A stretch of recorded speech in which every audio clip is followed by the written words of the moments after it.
The morning sun cast long shadows across the sprawling military base as Sarah Chen stepped out of the black sedan that had brought her from the airport. She wore simple civilian clothes, dark jeans, and a plain navy sweater. Nothing that would draw attention to herself. Her driver, a young corporal named Martinez, couldn't have been more than 22. He'd spent the entire 40-minute drive from Reagan National talking about his girlfriend back in Texas, his plans to make sergeant, his dreams of becoming a pilot someday. Sarah had listened quietly, offering encouraging words when appropriate, asking thoughtful questions that made him light up with enthusiasm. "Thank you for the conversation, ma'am," Martinez said as he pulled her single duffel bag from the trunk. "Most officers don't really, talk to us like regular people." Sarah smiled softly. "I'm not an officer, Corporal. Just a contractor doing some consulting work." "Oh." Martinez looked embarrassed. "Sorry. I just assumed because of the base access clearance and no apology needed." She took the duffel, its weight familiar and comforting in her hand. "You have a good day, Martinez. And call that girlfriend tonight. Don't wait. Before we begin, make sure to subscribe to Military and Veteran Stories so you never miss these true tales of courage. And tell us in the comments, where are you watching from today?" As Martinez drove away, Sarah stood for a moment, taking in Naval Station Norfolk. She knew this base. Had been here a dozen times over her career, but never like this. Never invisible. The main gate loomed ahead, security personnel checking IDs with practiced efficiency. The morning shift change was in full swing, sailors in working uniforms streaming toward their duty stations, the distant sound of a ship's horn echoing across the water, the smell of salt air mixed with diesel fuel and fresh paint. Sarah approached the security checkpoint, her temporary contractor badge already in hand. The guard, a petty officer second class with a name tape that read Johnson, barely glanced at her. "Purpose of visit?" he asked, his tone bored. "Consulting work with base operations," Sarah replied evenly. Johnson scanned her badge, his eyes flicking to his computer screen. Something made him pause. He looked at her more carefully, taking in her military bearing, the way she stood with her weight balanced, her shoulders back without being rigid, the alertness in her eyes that came from years of training. "You prior service, ma'am?" he asked, his tone slightly more respectful.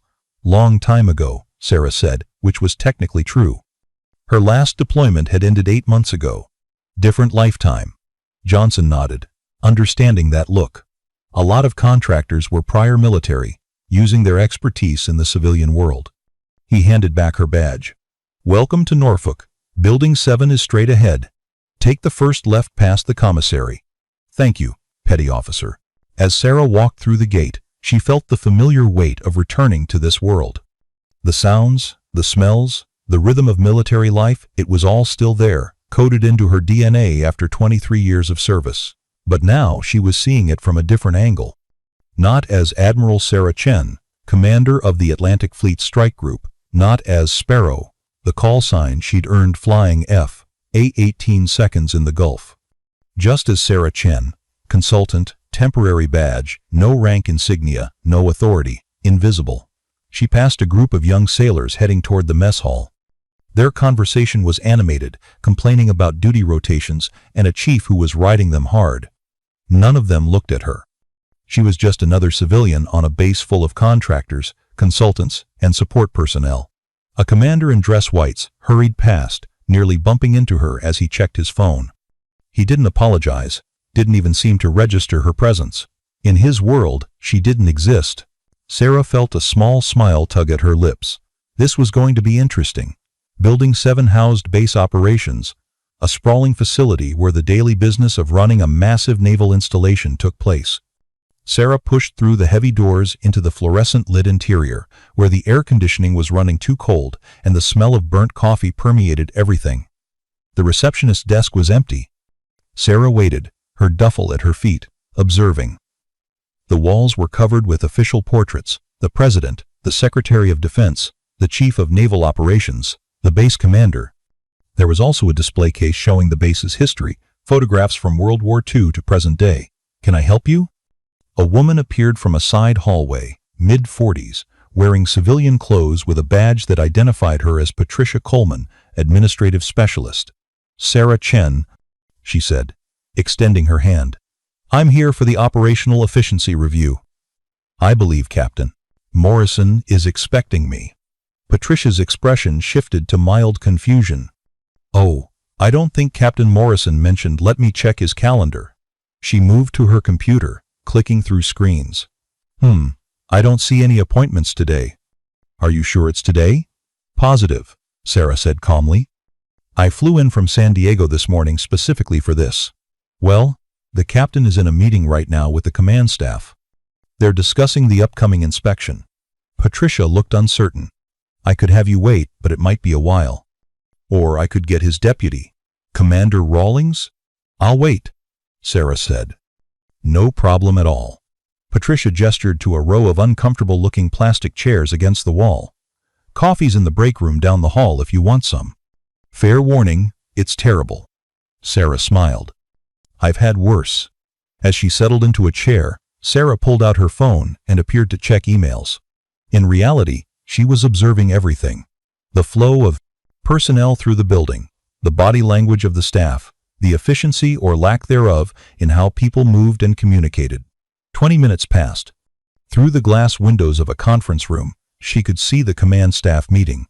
Captain Morrison stood at the head of the table, gesturing emphatically at a presentation slide. Around the table sat various department heads, operations, logistics, intelligence, engineering. And then she saw him. Commander Jack Rawlings, the base deputy commander. 42 years old, surface warfare officer, known for his by-the-book approach and his complete intolerance for what he called administrative bloat. Sarah had read his file. He'd been passed over for captain twice, which had made him bitter and defensive. He blamed the Navy's political correctness and lowered standards for his stalled career. This was going to be even more interesting than she'd thought. The meeting broke up around 10:30. Officers filed out. Some looking relieved, others frustrated. Captain Morrison remained behind, gathering his materials. He was a good officer, Sarah knew. Competent, fair, but overwhelmed by the administrative demands of running a base this size, while also preparing for the Inspector General's visit in 2 weeks. Commander Rawlings emerged, spotted Patricia, and headed straight for the desk. He didn't notice Sarah sitting against the wall. Patricia, I need the supply requisition reports by 1300, he said, his tone sharp. No excuses this time. Yes, sir. Commander, there's also and tell Martinez in logistics that if he can't figure out how to properly fill out a DD Form 1348, he can find a new job. This is basic stuff. Yes, sir, but there's a consultant here. I don't have time for. Rawlings finally looked where Patricia was gesturing and saw Sarah. His expression was dismissive. Who are you? Sarah stood, maintaining her composure. Sarah Chen. I'm here for the operational efficiency review that, the what? Rawlings cut her off. The operational efficiency review, Sarah repeated calmly. I believe it was scheduled with Captain Morrison several weeks ago. Rawlings looked at Patricia. Did you know about this? No, sir, it's not on the captain's calendar, and then there's your answer. Rawlings turned back to Sarah. I don't know who authorized you to be here, but we're in the middle of preparing for an IG inspection. We don't have time for some civilian contractor to wander around asking questions and getting in the way. I understand you're busy, Sarah said evenly. But this review was requested by, I don't care who requested it. Rawlings's voice rose slightly. Do you have any idea how a military base works? We can't just have random people showing up claiming they're supposed to be here. There are protocols, procedures, security concerns. Sarah felt her jaw tighten slightly, but her expression remained neutral. I went through security. My credentials were verified. I have proper clearance. Clearance for what? To waste our time? Rawlings crossed his arms. Look, Miss Chen, I'm sure you mean well, but whatever consulting company sent you here clearly didn't coordinate with the actual chain of command. So I suggest you go back to whatever hotel you're staying at and have your boss call Captain Morrison's office to properly schedule this review for after our inspection. I flew in from San Diego this morning, Sarah said quietly. Then, I guess that's an expensive mistake on somebody's part. Rawlings was already turning away. Patricia, See that Miss Chen gets escorted off base. Make sure she understands the proper procedures for scheduling official visits." Sarah remained standing, her duffel still at her feet, as Commander Rawlings disappeared back into the conference room. Patricia looked mortified. "Ma'am, I'm so sorry," Patricia said quietly. "The commander can be direct." "It's fine," Sarah said, though her eyes had hardened slightly. "Is Captain Morrison available now?" "He's on a conference call with Fleetcom. Probably another 20 minutes. Patricia lowered her voice. "Look, between you and me, Commander Rawlings has been under a lot of stress. The IG inspection is a big deal, and there have been some issues that he's trying to resolve before the inspectors arrive." "What kind of issues?" Sarah asked. Patricia hesitated. "I probably shouldn't say. Operational inefficiencies?" Sarah suggested. "Supply chain problems? Personnel management concerns?" Patricia's expression confirmed all three. "How did you lucky guess?" Sarah picked up her duffel. "Patricia, could you do me a favor? When Captain Morrison is available, could you let him know I'm here? Don't mention the interaction with Commander Rawlings. Just tell him Sarah Chen from the consultant review is waiting." "Of course, ma'am." Sarah headed toward the break room, needing a moment to think. The coffee was indeed terrible, but she poured herself a cup anyway, drinking it black like she'd been doing for 2 decades. The break room had a small table with mismatched chairs and a bulletin board covered in official notices, safety reminders, and a faded poster about operational security. Through the doorway, she could hear voices from the main corridor. "Another waste of taxpayer money," a male voice was saying. "Some consultant who thinks she knows how to run a naval base better than people who've actually served." "Rawlings didn't even let her talk," another voice replied. This one sounded younger, less certain. "Because there's nothing to talk about. These civilian consultants are all the same. They show up, ask a bunch of stupid questions, write a report full of recommendations that any ensign could have figured out, and then charge the government $50,000 for their expertise." Sarah recognized the first voice now. Commander Rawlings. He must have stepped into the war hallway with whoever he was talking to. "But sir, didn't the Admiral's office specifically request—" "I don't care what some desk jockey in D.C. requested," Rawlings interrupted. "We're trying to run a base here. We've got real work to do. The last thing we need is some woman with a laptop and a business degree telling us how to do our jobs." Sarah set down her coffee cup carefully. Her hand trembled slightly, not from fear or nervousness, but from the effort of keeping her composure.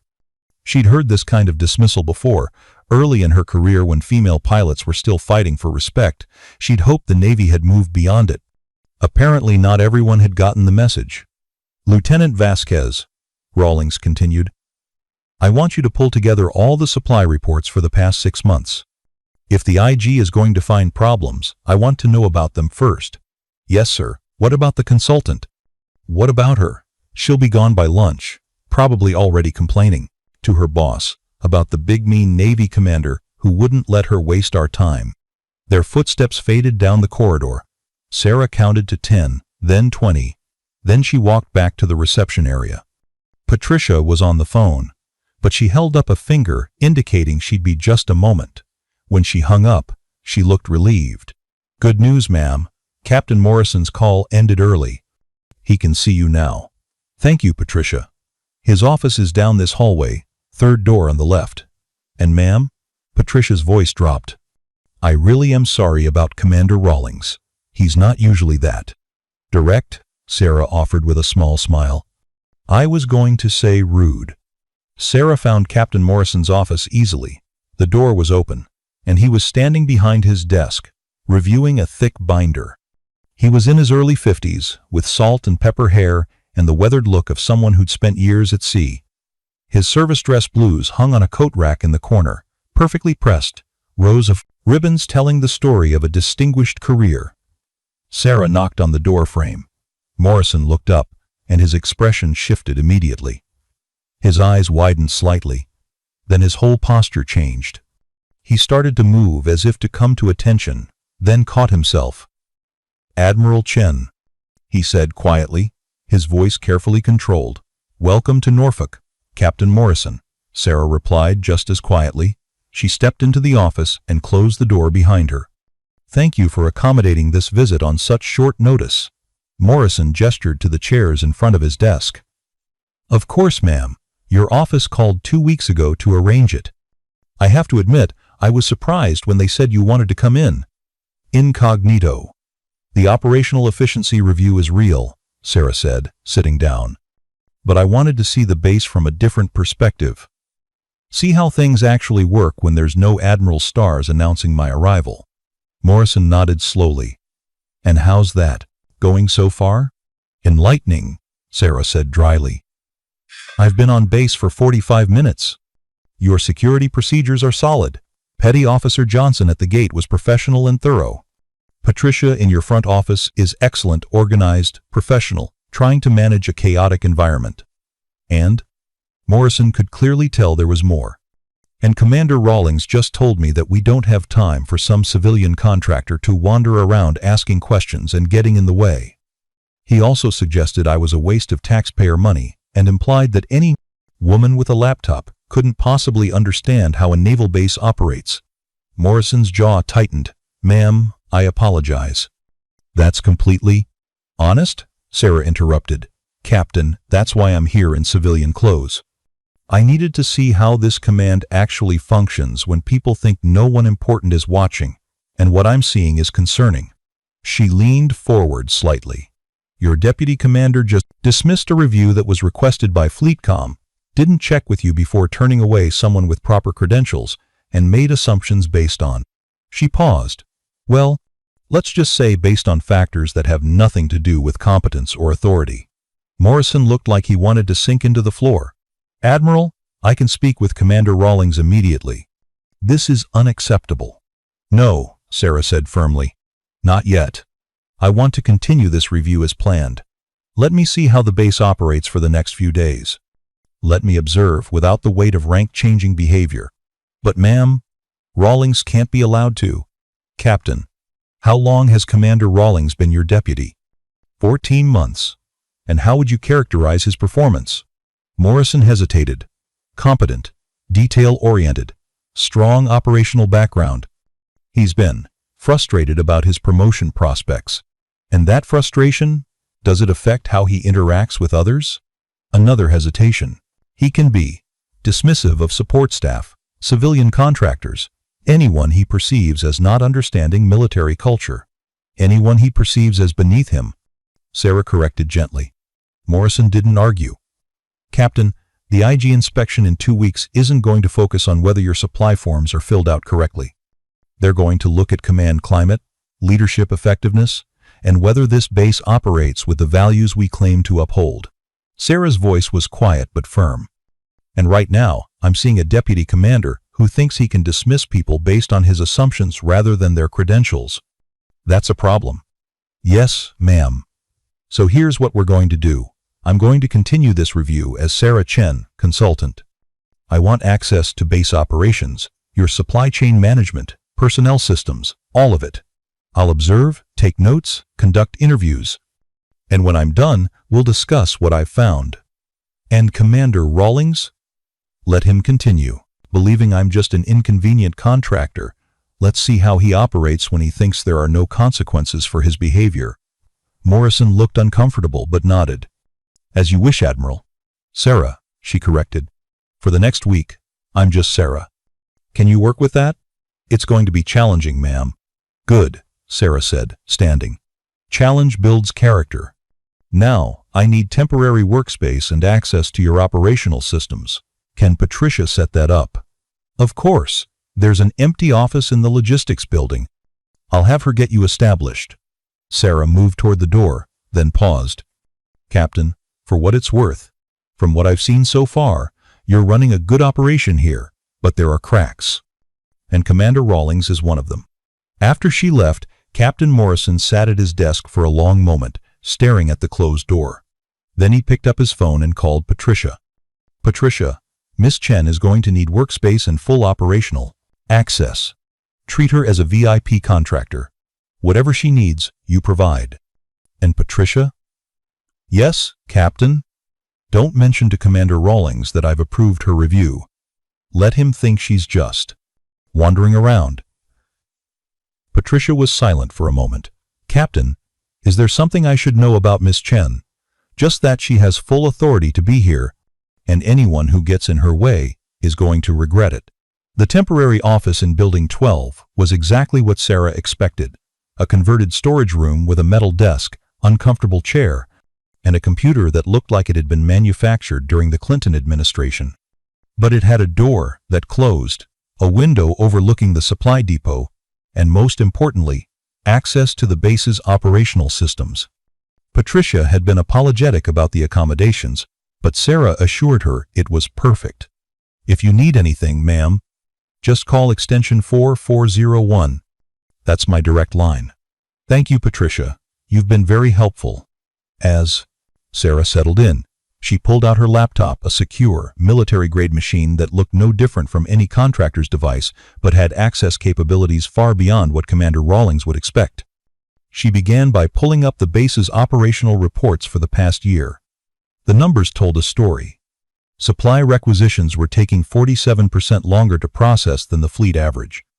Equipment maintenance was falling behind schedule. Personnel turnover in key departments was running at twice the normal rate. And there were patterns in the data that suggested systemic problems, not just random inefficiency. Sarah was deep in a spreadsheet when someone knocked on her door. "Come in," she called without looking up. A young woman in utilities entered, her name tape reading Martinez, Lieutenant Martinez, based on her collar insignia. Early 30s, with sharp eyes and a professional demeanor. "Miss Chen, I'm Lieutenant Sophia Martinez, Assistant Logistics Officer."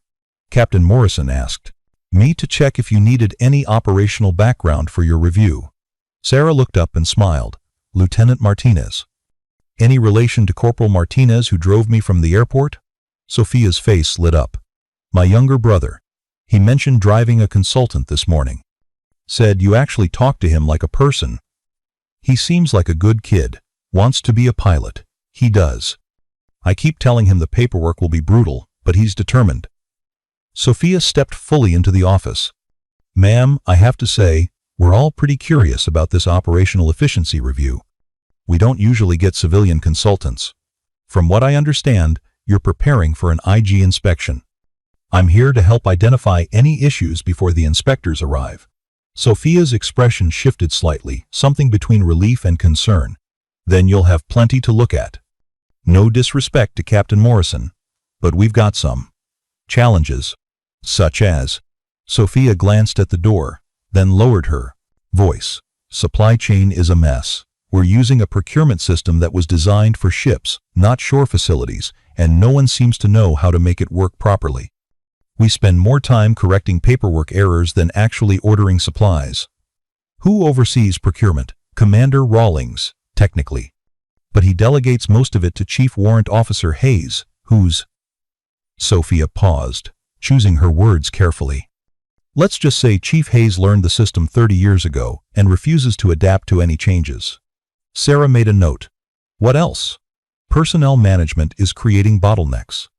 We've got sailors who should be training for advanced positions stuck in entry-level roles because someone hasn't processed their paperwork. We've got equipment sitting idle because qualified technicians are tied up doing administrative tasks that civilians could handle." "Commander Rawlings's area of responsibility?" "Mostly, yes, ma'am." Sarah leaned back in her chair. "Lieutenant, can I ask you something off the record?" "Of course. How does Commander Rawlings typically respond when someone identifies a problem in his operations?" Sophia's expression answered before her words did. "He doesn't respond well to criticism, especially from junior officers or civilians. Or..." She hesitated. "Women?" Sarah supplied. "I didn't want to say it, but yes. Last month, Lieutenant Commander Williams from Engineering identified an issue with fuel storage procedures. She presented a detailed analysis showing we were wasting approximately $12,000 a month due to improper inventory tracking. Commander Rawlings told her she was overstepping and needed to focus on her own department. Was she overstepping? No, ma'am. She was trying to help. And she was right. The IG is going to hammer us on that fuel storage issue if we don't fix it." Sarah pulled up a file on her computer. "Lieutenant Commander Rachel Williams. MIT Mechanical Engineering degree, 5 years. In nuclear propulsion. Currently, the base's assistant engineering officer. Sophia looked surprised. You've already reviewed our personnel? I like to be prepared. Sarah scrolled through more files. She filed 3 separate reports about operational inefficiencies in the past 6 months. All dismissed or ignored by Commander Rawlings. How did you? Sophia stopped herself. I'm sorry, ma'am, but most contractors don't have that kind of access to personnel records. Sarah met her eyes steadily. I'm not most contractors, Lieutenant. Something shifted in Sophia's expression, a flash of curiosity, maybe even recognition. No, ma'am. I'm beginning to see that. Tell me about the base's safety record. We've had 3 reportable incidents in the past 4 months. Minor injuries, equipment damage. Nothing catastrophic. But trending in the wrong direction. Yes, ma'am. And the root cause analysis on those incidents? Sophia shifted uncomfortably. Commander Rawlings determined that all 3 were due to individual sailor error rather than systemic issues. Were they? Sophia chose her words carefully. I think the root causes were more complicated than that. But I'm just a lieutenant. What do I know? Sarah smiled slightly. Sometimes lieutenants see things that commanders miss. Especially when commanders are too proud to admit there might be problems in their operations. A voice echoed from the hallway. Martinez. Where the hell are my supply reports? Sophia straightened. That's Commander Rawlings. I need to go, Sarah said. And Lieutenant? Thank you for your honesty. After Sophia left, Sarah pulled up the incident reports on her computer. 3 accidents in 4 months.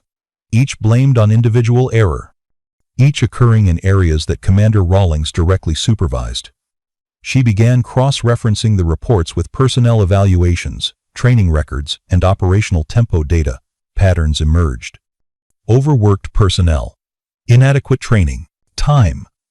Supervisors who were too busy with administrative tasks to properly mentor junior sailors. And through it all, Commander Rawlings's fingerprints, or rather, his absence.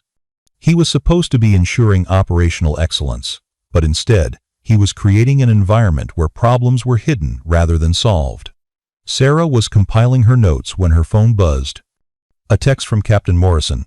Rawlings just asked me who authorized the consultant.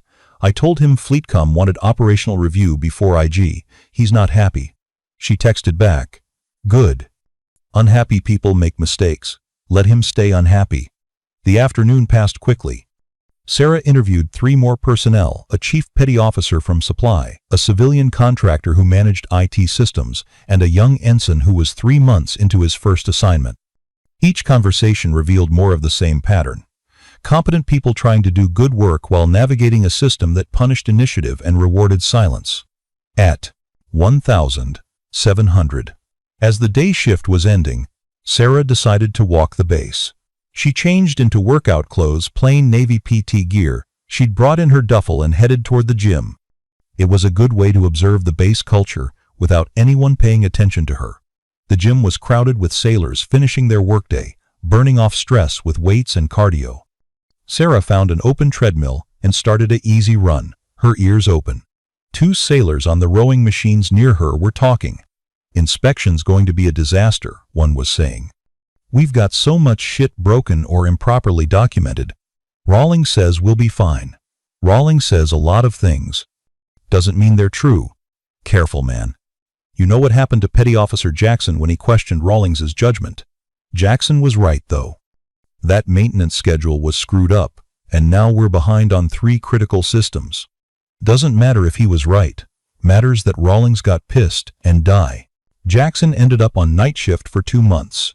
Sarah kept running, her pace steady, her expression neutral, but she was recording every word in her memory. After 45 minutes, she headed back toward Building 12 to collect her things. The base was quieter now, most personnel either heading home or to evening duty stations. The setting sun cast orange light across the concrete and steel. As she approached her temporary office, she saw Commander Rawlings standing in the doorway with Chief Warrant Officer Hayes. They were looking at something on a tablet, their expressions frustrated. Don't care what the consultant says, Rawlings was saying. This is how we've always done supply procurement, and it works fine. Sir, with respect, the error rate has been climbing, Chief Hayes replied. He was in his late 50s, with the weathered look of someone who'd spent decades in the Navy. Maybe we should at least look at the recommendations. What recommendations? She's been here. One day. What could she possibly understand about our operations? Rawlings looked up and saw Sarah approaching. His expression hardened. Miss Chen. Still here? Just collecting my laptop, Sarah said evenly. I'll be out of your way in a moment. Good. I'd hate for you to waste any more of our time. Sarah unlocked her office door and grabbed her laptop bag. As she turned to leave, Rawlings was still standing there, blocking part of the hallway. Can I ask you something, Miss Chen? He said, his tone condescending. What exactly qualifies you to review naval operations? What's your background? Sarah could have answered truthfully, could have watched his face crumble as she explained her 23 years of service, her combat deployments, her command experience. But that wasn't the point of this exercise. I have a master's degree in organizational management from Stanford, she said calmly, and 15 years of experience consulting with military installations on operational efficiency, all of which was technically true. Though she'd earned that master's degree while on active duty, and her consulting experience was actually her command experience viewed through a different lens. Stanford, Rawlings laughed. So you've got a fancy degree, and you think that makes you qualified to tell us how to run a naval base? Let me guess you've never served a day in your life, have you? Chief Hayes looked uncomfortable. Sir, maybe we should... It's a simple question, Chief. Rawlings's eyes never left Sarah's face. Have you ever worn the uniform, Miss Chen? Ever stood a watch? Ever been responsible for anything more significant than a PowerPoint presentation? Sarah felt her jaw tighten. Every instinct screamed to put this arrogant officer in his place. But she maintained her composure. I've been responsible for quite a few things, Commander, she said quietly. More than you might imagine. I doubt that. Rawlings stepped aside, finally letting her pass. Enjoy your hotel, Miss Chen. Don't bother coming back tomorrow. I'll be speaking with Captain Morrison about terminating this review. We don't have time for civilian consultants who think they understand military life. Sarah walked past him without another word. But as she headed toward the parking lot where a car was waiting, Chief Hayes caught up with her. Ma'am, he said quietly, looking over his shoulder to make sure Rawlings wasn't watching. I apologize for the commander's behavior. That wasn't appropriate. It's fine, Chief. No, it's not. Hayes's voice was firm. I've been in the Navy for 34 years. I've served with a lot of officers, and I can tell when someone knows what they're talking about. He looked at her directly. You might be wearing civilian clothes, ma'am, but you move like military. You ask questions like someone who's been there. And that comment about being responsible for things. He paused. I don't know who you really are, but I suspect Commander Rawlings is going to regret how he spoke to you. Sarah smiled slightly. Chief, do you know what the biggest problem I've identified so far on this base? Supply chain inefficiency? Personnel management? Maintenance backlogs? No, Sarah said quietly. The biggest problem is that good people like you and Lieutenant Martinez and all the others I've talked to are afraid to speak up because you know you'll be punished for it. You've got solutions to problems, but you can't implement them because one man has created a culture where questioning his judgment is career suicide. Hayes was quiet for a moment. You got all that in one day? I got that in one conversation, Chief. The rest just confirmed it. So what happens now? Sarah looked back at Building 12, where Commander Rawlings was visible through a window, still talking animatedly. Now? Now I finish my review. I document everything, and then we'll see what happens when sunlight hits darkness. As Sarah climbed into the waiting car, Chief Hayes stood watching, a small smile on his face. He'd been in the Navy long enough to recognize something that Commander Rawlings had completely missed. That consultant wasn't just some civilian with a Stanford degree. She was someone who'd earned the right to judge them. Someone who understood military life from the inside. Someone who moved with the quiet confidence of authority that couldn't be faked. And Commander Rawlings had just made a very, very big mistake. Day 2 started the same way Day 1 had ended, with Commander Rawlings making his opinions known. Sarah arrived at Building 12 at 0630, early enough to observe the morning shift change but late enough not to draw attention. She'd spent the previous evening at her hotel reviewing operational data, cross-referencing maintenance logs with personnel assignments, and building a comprehensive picture of the base's actual efficiency versus its reported efficiency. The numbers were worse than she'd initially thought. As she settled into her temporary office, her phone buzzed with a text from Captain Morrison. Rawlings submitted formal complaint about your presence. Claims you're disrupting operations and lack proper authorization. I shut it down, but he's escalating. Be careful. Sarah smiled grimly and texted back, let him escalate. I'm documenting everything. She was pulling up the base's communication protocols when she heard raised voices in the hallway. Commander Rawlings was talking to someone, his tone sharp with irritation. I don't care what Captain Morrison said. This consultant review is a waste of resources. We're 2 weeks from an IG inspection, and we're babysitting some civilian who thinks, sir, with respect, maybe she could help us prepare. That was Lieutenant Martinez's voice, carefully diplomatic. She identified 3 supply chain issues yesterday that we hadn't caught, because she was snooping through systems she shouldn't have access to. She has full operational access, sir. Captain Morrison approved it. Morrison is too soft. Always has been. If I were running this base, Rawlings stopped himself. Never mind. Just make sure that consultant stays out of critical areas. Last thing we need is her poking around and causing problems. Sophia's response was too quiet for Sarah to hear, but the frustration in it was evident even at a distance. Sarah returned to her work, pulling up the base's emergency response protocols. Standard procedures for fires, medical emergencies, security breaches, natural disasters. Everything looked appropriate on paper, but she'd learned long ago that protocols on paper and actual readiness were often 2 very different things. At 0800, she headed to the Base Operations Center, the nerve center, where all communications and coordination flowed. It was housed in Building 3, a secure facility that required her contractor badge and an escort. The young sailor assigned to escort her was Petty Officer, 2nd Class Davis, a communications specialist who looked barely old enough to drive. He was professional but clearly curious about why a civilian consultant needed access to base operations. Ma'am, can I ask what you're reviewing? Davis asked as they walked across the base. Just so I know how to help. Communication efficiency, Sarah replied. How quickly information flows during normal operations and emergency situations. Oh, that's easy. During emergencies, it flows through Commander Rawlings. He's the designated incident commander for the base. Sarah made a mental note. And how often does the base run emergency drills? Davis hesitated. We're supposed to run them quarterly, but the last one was, I think 6 months ago? Maybe longer? Why the gap? Commander Rawlings said we were too busy with operational requirements to waste time on drills. He said, real sailors should be able to handle emergencies without practice. Sarah felt a cold knot form in her stomach. Emergency drills weren't about practice, they were about identifying weaknesses in systems before those weaknesses got people killed.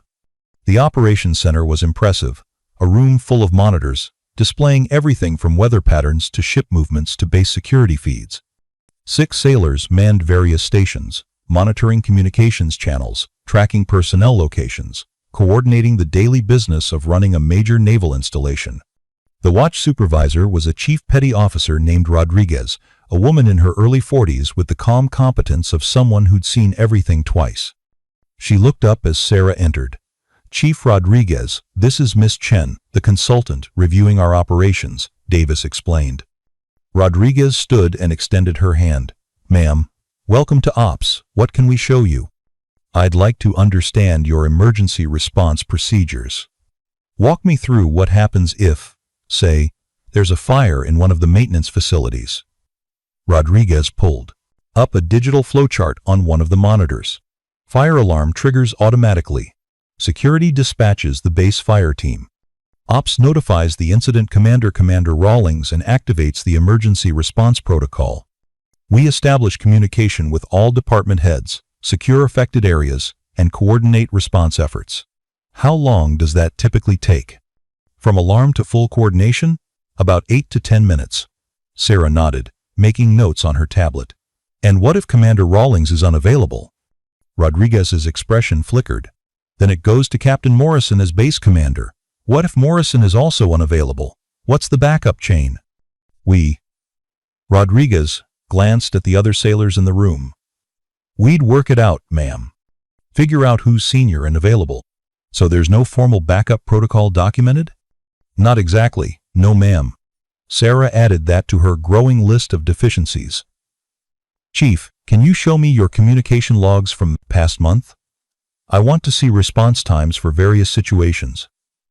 Rodriguez pulled up the data, and Sarah spent the next hour reviewing it. The picture that emerged was concerning.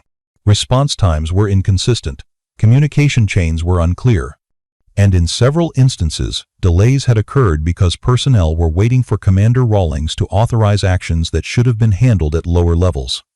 She was discussing this with Rodriguez when alarms suddenly blared throughout the operations center. Every sailor in the room immediately shifted into high alert. Rodriguez spun to her primary monitor, her fingers flying across the keyboard. What do we have? Sarah asked, her voice calm but commanding. Fire alarm, Building 18, that's the main fuel storage facility. Rodriguez was already reaching for the phone. Automatic suppression system activated. Security and fire teams are responding. If you're hooked on this story, make sure to subscribe and turn on notifications, so you never miss an upload. Your support means everything, and helps me bring you more inspiring military stories like this one. Sarah moved to Rodriguez's side, watching the monitors. Building 18 was a critical facility. It stored fuel for vehicles, generators, and emergency systems. A fire there could be catastrophic. Get me visual on Building 18, Sarah said. Rodriguez glanced at her, surprised by the commanding tone, but complied. One of the large monitors switched to show security camera feeds from multiple angles around the fuel storage facility. Smoke was visible, pouring from the northern side of the building. But something was wrong. The automatic doors that should have closed to contain the fire were still open, and Sarah could see personnel, at least a dozen sailors, still inside the facility. Chief, why haven't those containment doors closed? Sarah asked sharply. They should have activated automatically when the alarm triggered. Rodriguez was typing rapidly. System shows. Jesus. System shows. Door mechanism is offline. Maintenance logs say it's been offline for 3 weeks. 3 weeks? Sarah's voice went cold. Why wasn't it repaired? I don't know, ma'am. That would be facilities maintenance. Commander Rawlings's area. Sarah's mind was already racing ahead, calculating scenarios, assessing risks. How many personnel are currently in Building 18? Manifests shows 15 sailors assigned to fuel operations for this shift. And do we have confirmation they all evacuated? Rodriguez was on the radio now. Building 18, this is base ops. Confirm personnel evacuation status. Static. Then a panicked voice. Ops. This is Petty Officer Chen, Building 18 fuel supervisor. We've got a problem. Fire started in the northeast storage bay. We evacuated most personnel, but 3 sailors are trapped in the control room. Smoke is too thick, and the emergency exit is blocked by debris from a collapsed shelving unit. Sarah felt time slow down, the way it always did in a crisis. Her training, her experience, her instincts, everything that had been dormant for 8 months suddenly roared back to life. Chief, get me a layout of Building 18, she said, her voice sharp and clear. Rodriguez pulled it up immediately.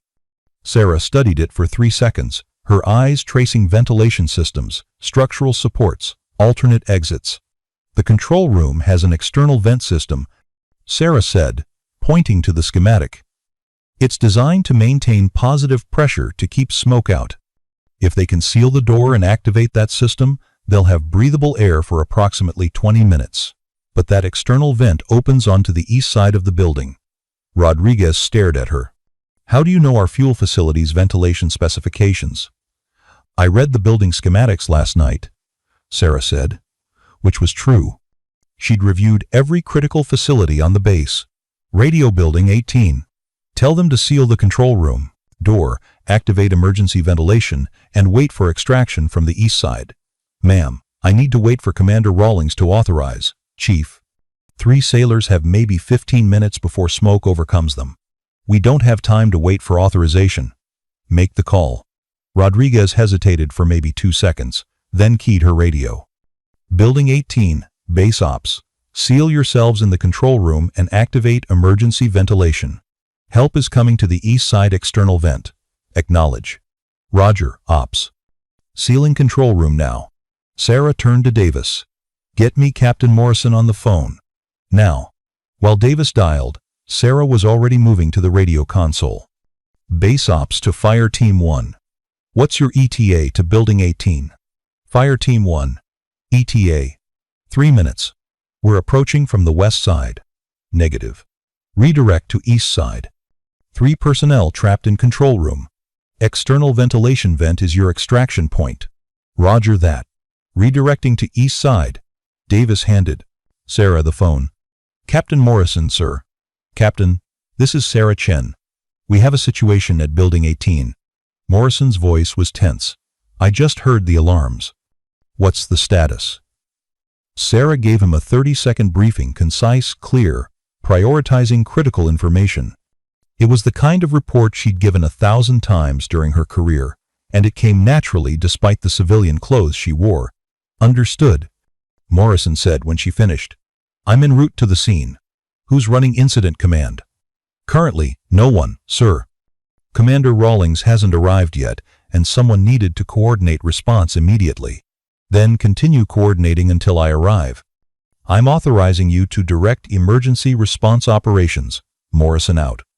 Sarah handed the phone back to Davis and returned to the monitors. The fire team had reached the east side of Building 18. She watched as they positioned their ladder against the wall near the external vent. Building 18 Base Ops. She radioed. Fire team is in position. When they breach the external vent, you'll have approximately 60 seconds of heavy smoke infiltration before they can extract you. Stay low, cover your faces, and move quickly when they give the signal. Roger. Ops. We're ready. The next 5 minutes felt like 5 hours.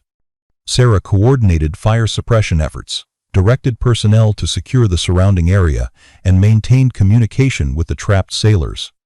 Her voice remained calm and steady, each command clear and precise.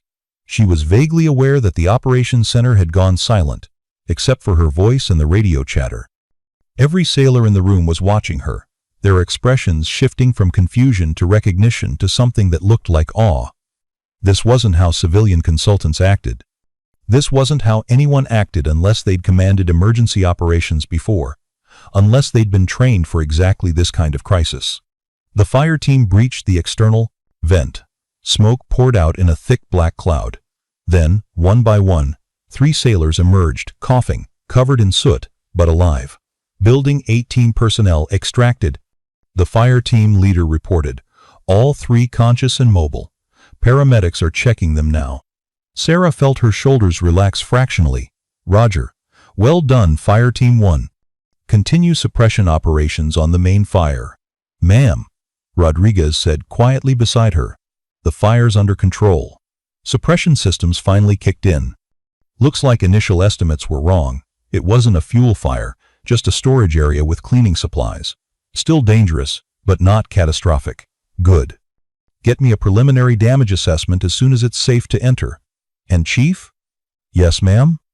I want to know why those containment doors didn't close, and why a critical safety system was offline for 3 weeks without being repaired. Rodriguez nodded. I'll pull the maintenance logs. The operations center doors burst open. Commander, Rawlings strode in, his face flushed, his uniform slightly disheveled. He'd clearly been somewhere off base and raced back when he got the emergency call. Status report, he barked. Who's running incident command? Every sailor in the room looked at Sarah. Rawlings followed their gazes, and his expression darkened. What the hell is going on here? Why is a civilian consultant in my operations center during an emergency? Sir, Miss Chen coordinated the response, Rodriguez said carefully. 3 sailors were trapped. She what? Took over my command? Rawlings's voice rose. This is unacceptable. This is a military installation, and in emergencies, command authority flows through Commander Rawlings. Captain Morrison's voice cut through the room like a knife. He'd entered quietly during Rawlings's tirade. Miss Chen was following my direct orders. I authorized her to coordinate emergency response until I could arrive on scene. Rawlings spun to face Morrison. Sir, with respect, this civilian had no business. This civilian just saved 3 sailors' lives, Morrison interrupted, his voice cold. While you were. Where were you, Commander? Rawlings's jaw worked. I was at a meeting off base. As soon as I got the alert, You were 45 minutes away. Miss Chen was here. She assessed the situation, coordinated response teams, and executed a successful rescue operation. Morrison moved to the monitor display, studying the camera feeds from Building 18. Chief Rodriguez, preliminary assessment? Fire contained, sir. 3 personnel extracted safely, minimal structural damage. The fuel storage itself was never threatened. The fire was in an adjacent supply room. And the containment doors that failed to close? Maintenance logs show the door mechanism has been offline for 3 weeks, sir. Multiple work orders were submitted, but they were marked as low priority. Morrison turned slowly to face Rawlings. Low priority? Containment doors. On a fuel storage facility. Sir, we have limited maintenance resources, and there were higher priority. There is no higher priority than safety systems on a facility that stores enough fuel to level half this base if it ignites. Morrison's voice was dangerously quiet. We'll discuss this further in my office. Right now, I need you to oversee the post-incident assessment. Miss Chen, a word please. Sarah followed Morrison into the hallway outside the operations center. Once the door closed, Morrison let out a long breath. Admiral Chen, that was. Impressive. And terrifying. And I'm not sure I should have put you in that position. You didn't put me there, Captain. I was already there when the emergency happened. I did what needed to be done. And you did it like someone who's commanded emergency operations before. Morrison looked at her carefully. Anyone in that room with experience is going to recognize that you weren't reading from a manual. You were operating on instinct and training. Is that a problem? It's going to raise questions, especially from Commander Rawlings. Good, Sarah said. Let him ask questions. Let him wonder, because right now, I need to understand how a critical safety system was offline for 3 weeks without anyone treating it as urgent. Morrison's expression hardened. So do I. By 1400 hours, word of the morning's emergency had spread throughout the base.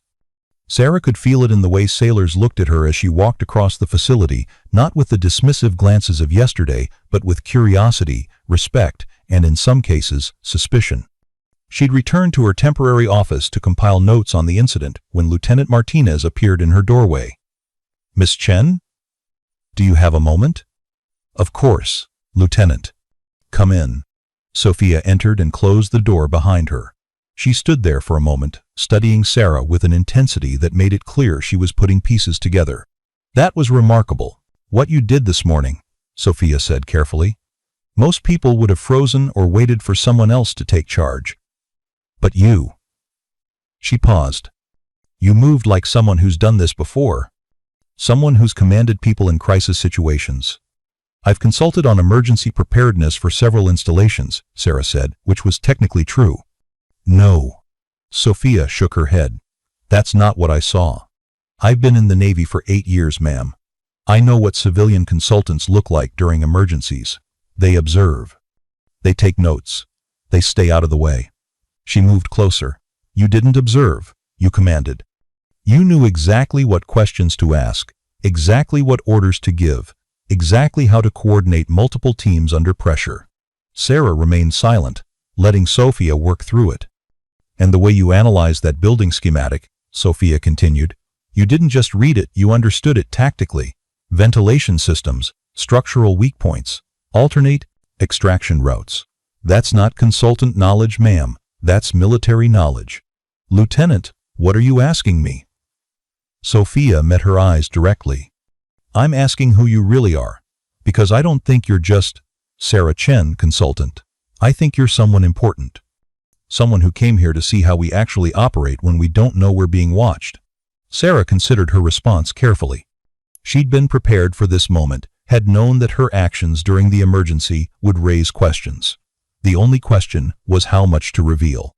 "What I am," Sarah said quietly, "is someone who cares about whether this base is ready for the IG inspection in 2 weeks. Someone who needed to see the truth rather than the carefully prepared facade that gets presented to visiting officials. And what truth have you found? That you have good people trying to do good work in a system that's failing them. That Commander Rawlings has created bottlenecks, ignored safety concerns, and prioritized his ego over operational effectiveness." Sarah's voice hardened. "And that if I hadn't been in that operations center this morning, 3 sailors would be dead because a critical safety system was offline and no one treated it as urgent." Sophia's jaw tightened. "We tried to escalate that maintenance issue. Multiple times. Commander Rawlings said it could wait until after the IG inspection. Do you have documentation of those escalation attempts?" "Yes, ma'am. Work orders, emails, even a memo from Chief Warrant Officer Hayes explaining why it was critical." "I'll need copies of all of that." Sophia nodded. "Ma'am, can I ask you something else?" "Go ahead. In the operations center, the way you gave orders, Captain Morrison called you afterward. And he addressed you as—" Sophia paused. "I was standing near the door. I heard him say Admiral Chen." Sarah's expression didn't change. "Did you?" "Yes, ma'am, which would make you." Sophia's eyes widened. "Rear Admiral Sarah Chen, Commander of Carrier Strike Group 3. Call sign, Sparrow. Former F/A-18 pilot. 2 combat deployments. Navy Cross recipient for action in the Gulf." Sarah smiled slightly. "You've done your homework, Lieutenant." "Holy shit," Sophia breathed, then immediately straightened. "I mean, ma'am, I apologize for the language." "It's fine, Lieutenant. And yes, you're correct. But I need to know, can you keep this information to yourself for now?" "Of course, ma'am, but may I ask why? Why not just arrive as an admiral? Why the civilian consultant cover?" "Because admirals get shown what people want them to see. Civilian consultants get to see what actually happens." Sarah gestured for Sophia to sit. "I needed to know if the problems I was hearing about were real or exaggerated. I needed to see how this base functions when there's no brass watching. And I needed to understand whether Commander Rawlings was just having a bad day or whether he represents a systemic problem." "And what have you concluded?" "That he represents a systemic problem," Sarah said flatly. "A critical one.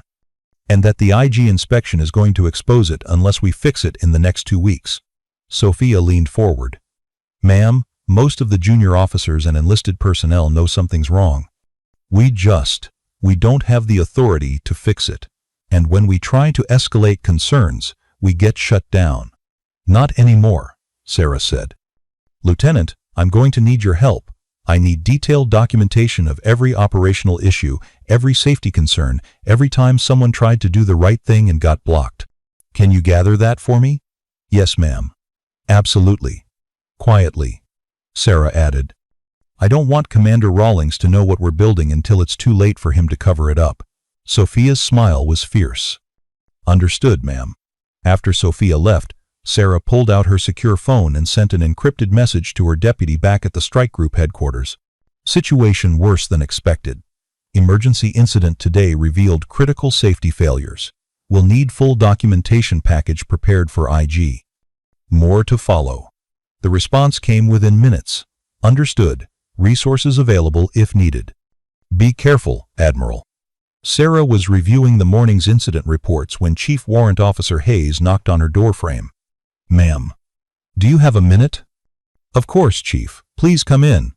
Hayes entered, closed the door, and stood at a position that wasn't quite attention but wasn't quite relaxed either. "Ma'am, I owe you an apology." "For what?" "For not speaking up sooner about the safety issues. I knew those containment doors needed repair. I submitted work orders.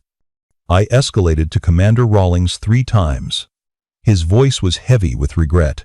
But when he kept saying it could wait, I should have gone over his head. Should have gone directly to Captain Morrison. Chief, you followed the chain of command. That's what you're supposed to do. Following the chain of command isn't supposed to put sailors at risk, ma'am. Hayes met her eyes. I've been in the Navy for 34 years. I know the difference between proper procedure and covering your ass, and I chose wrong this morning. Sarah stood and moved around her desk to stand in front of Hayes. Chief, this morning, 3 sailors are alive because you maintained those maintenance logs meticulously, because you documented every attempt to get that safety system repaired. That documentation is going to be critical in understanding what went wrong and fixing it.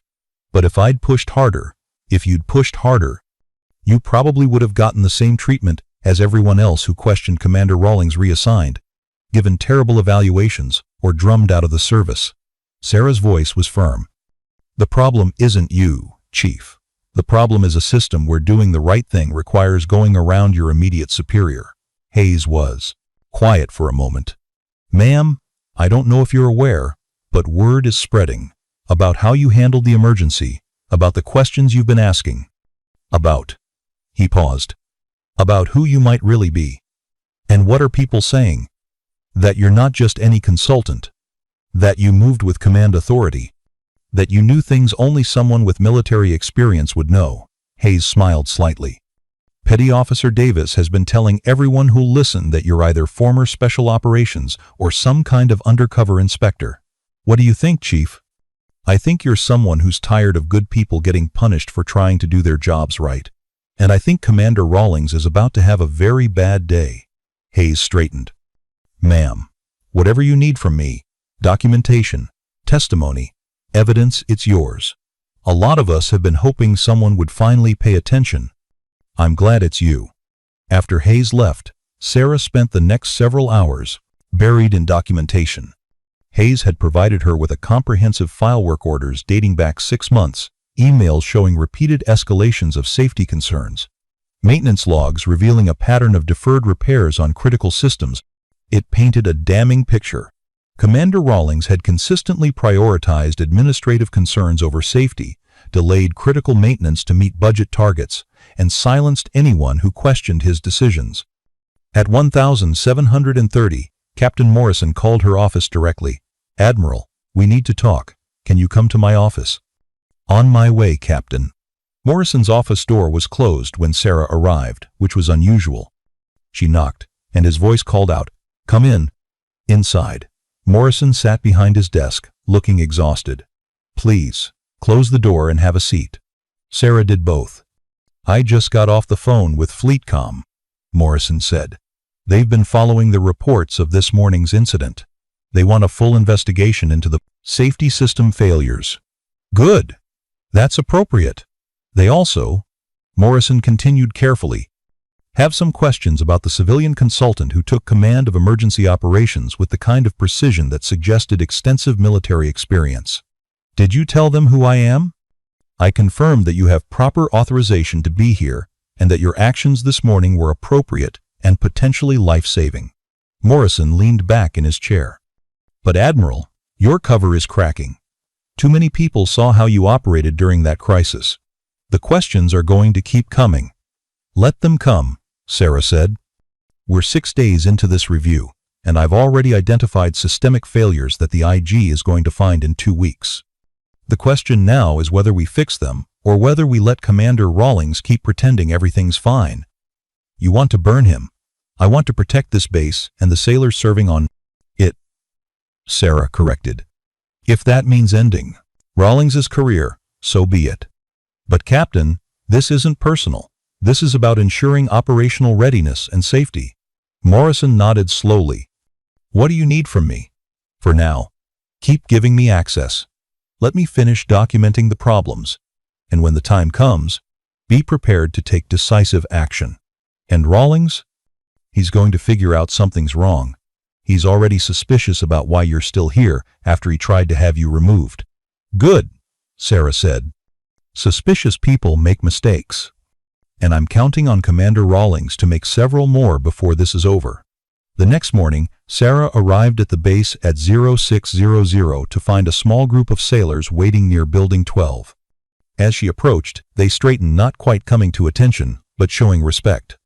"Ma'am," one of them said, It was Petty Officer Chen, the fuel supervisor who'd been on duty during yesterday's fire. "We wanted to thank you for what you did yesterday." "You don't need to thank me, Petty Officer. I just coordinated the response." "No, ma'am." Chen's voice was firm.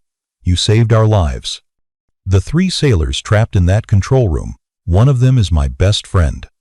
If you hadn't known about the external vent system, if you hadn't directed the fire team to the east side," he swallowed hard, "they wouldn't have made it." The others nodded agreement. Sarah recognized several faces, sailors she'd interviewed over the past few days, personnel who'd watched her operate during the emergency. "Ma'am," another sailor said quietly. This was Petty Officer Second Class Williams, one of the communications specialists from the operations center. "We know you're not just a consultant. The way you handled that crisis. Nobody moves like that without serious training and experience." Sarah looked at each of them, seeing the respect in their eyes, the hope that maybe, finally, someone with real authority was paying attention to their concerns. "What I am," Sarah said, carefully, "is someone who believes that every sailor in the United States Navy deserves to serve in an environment where safety is the priority, where raising concerns is encouraged rather than punished, and where leadership actually leads." She paused. "And I'm someone who's going to make sure that happens here." Petty Officer Chen smiled. "That's all we needed to hear, ma'am." As the group dispersed, Sarah felt the weight of their trust. These sailors didn't know her rank or her background, but they knew she'd acted when it mattered, and in the military, actions always spoke louder than credentials. She'd just settled into her office when her phone buzzed. A text from Lieutenant Martinez, "Emergency staff meeting called by Rawlings, 800 inches, main conference room. He's pissed about something." Sarah texted back, "Should I attend?" He didn't specifically exclude contractors. Might be interesting. At 0800, Sarah slipped into the back of the conference room. About 30 personnel were already assembled, department heads, senior enlisted, key staff officers. Commander Rawlings stood at the front, his expression thunderous. Captain Morrison sat off to the side, his face carefully neutral. "Let's get started," Rawlings said without preamble. Yesterday's incident at Building 18 was unacceptable. It made this command look incompetent, disorganized, and unprepared. The IG inspectors are going to hear about it, and they're going to use it as evidence of systemic failures. He clicked through a presentation slide. "So let me be clear about expectations going forward. All safety issues will be documented and addressed according to proper procedure. All maintenance concerns will be routed through the appropriate chain of command. And most importantly," he looked around the room, "personnel will not freelance during emergency situations. We have established protocols for incident command, and those protocols will be followed." Sarah felt her jaw tighten. He was using the incident to tighten control rather than address the underlying problems. "Sir," Lieutenant Commander Williams spoke up. She was the engineering officer Sophia had mentioned, the one who'd identified the fuel storage issue months ago. "With respect, if we'd followed established protocols yesterday, 3 sailors would have died." The civilian consultant identified a solution that... The civilian consultant overstepped her authority, Rawlings interrupted sharply.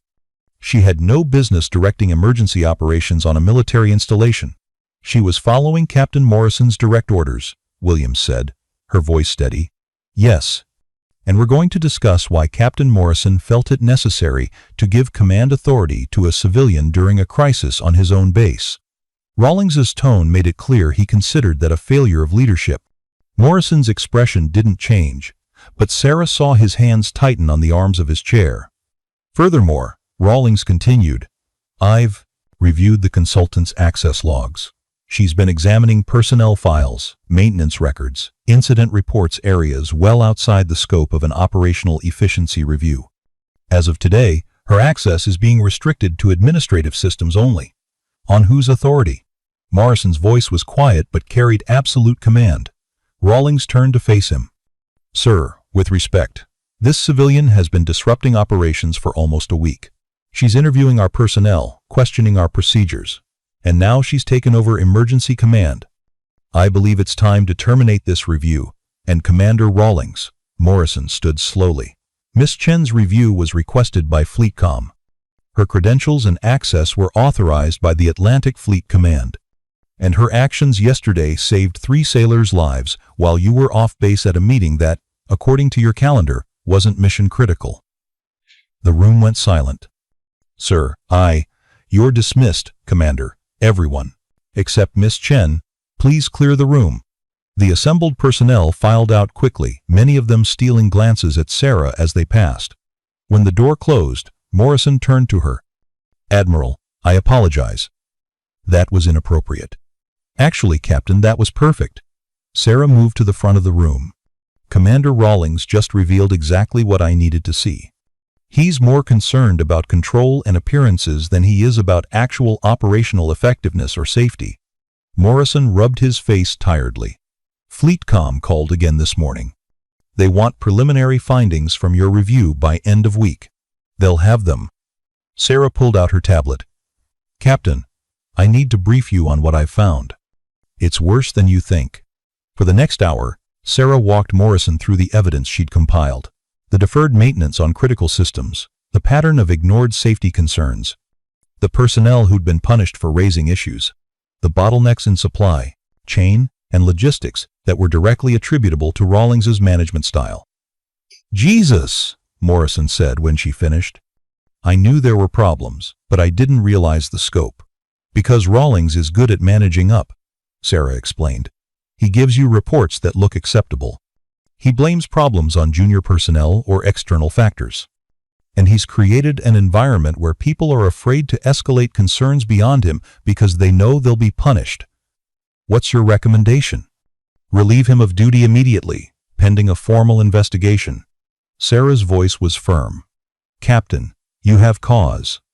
The safety system failures alone are grounds. Add in the pattern of retaliation against personnel who raised concerns, and you have a clear case for removing him from command authority.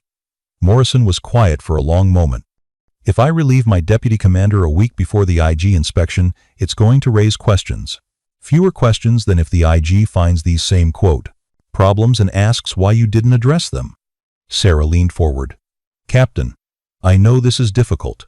Rawlings is a fellow officer, but he's actively making this base less safe and less effective, and every day he remains in position is another day he can cause harm. Morrison met her eyes. You'll back me on this? You'll provide the documentation to support it?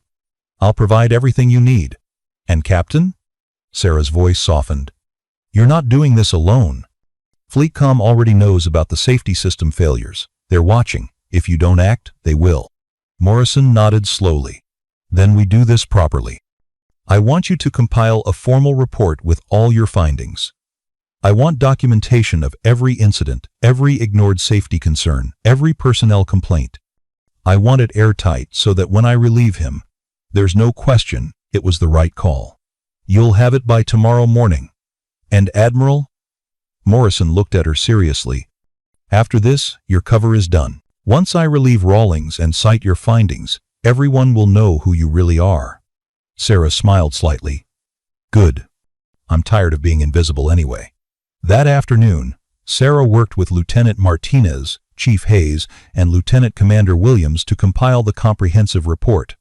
They gathered in a secure conference room, spreading documents across the table, maintenance logs, work orders, personnel complaints, incident reports, financial records showing deferred maintenance to meet budget targets. This is damning, Williams said, reviewing a section about the fuel storage facility. We flagged this system as critical repair 3 times. Each time, Rawlings marked it as low priority, because fixing it would have required funds that he'd already allocated elsewhere, Hayes added. He was trying to come in under budget to make himself look good for his promotion board. Sophia pulled up an email chain. And look at this 2 months ago.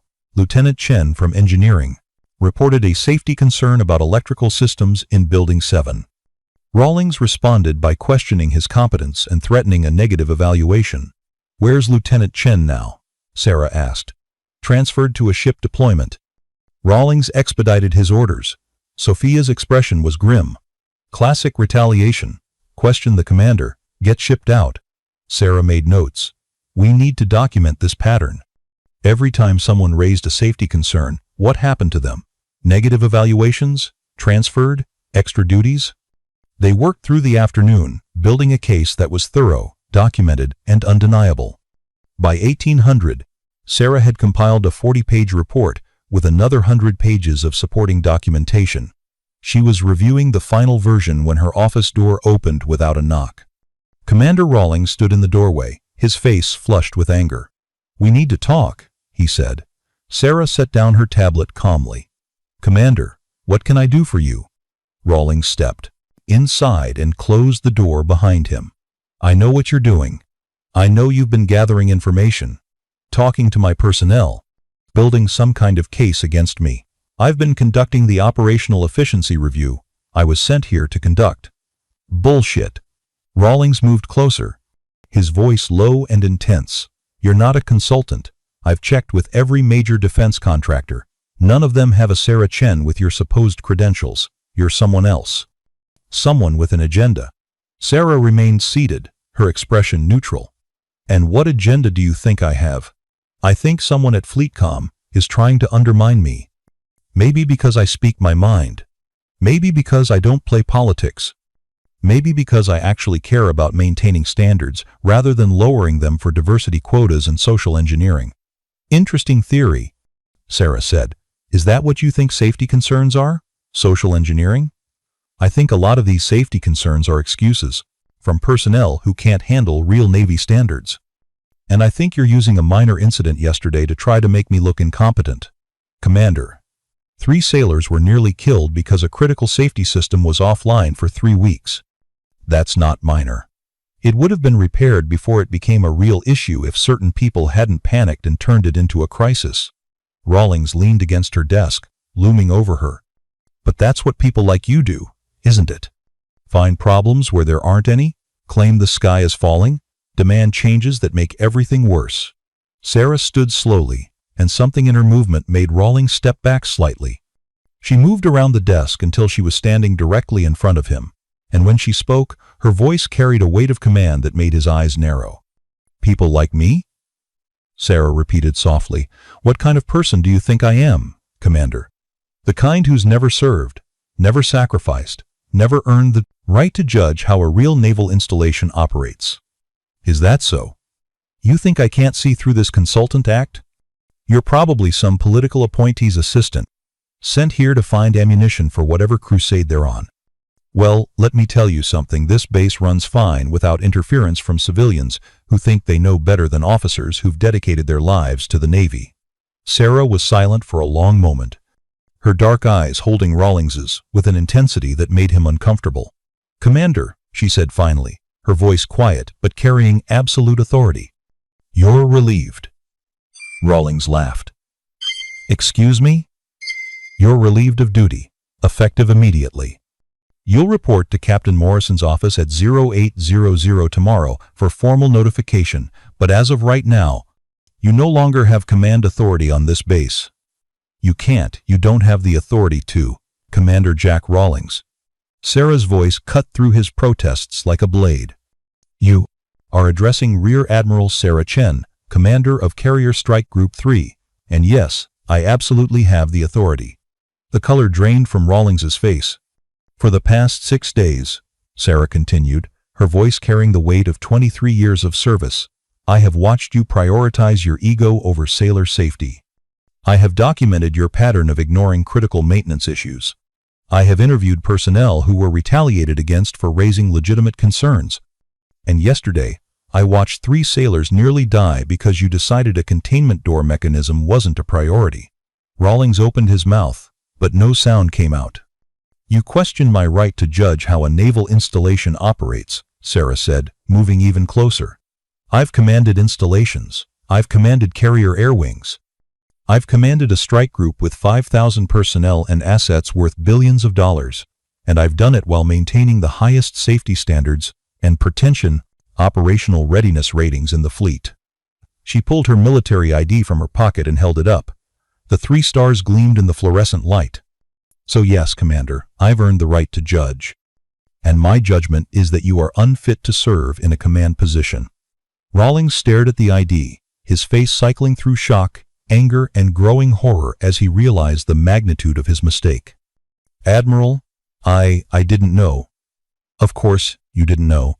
Because you assumed a woman in civilian clothes couldn't possibly be anyone important.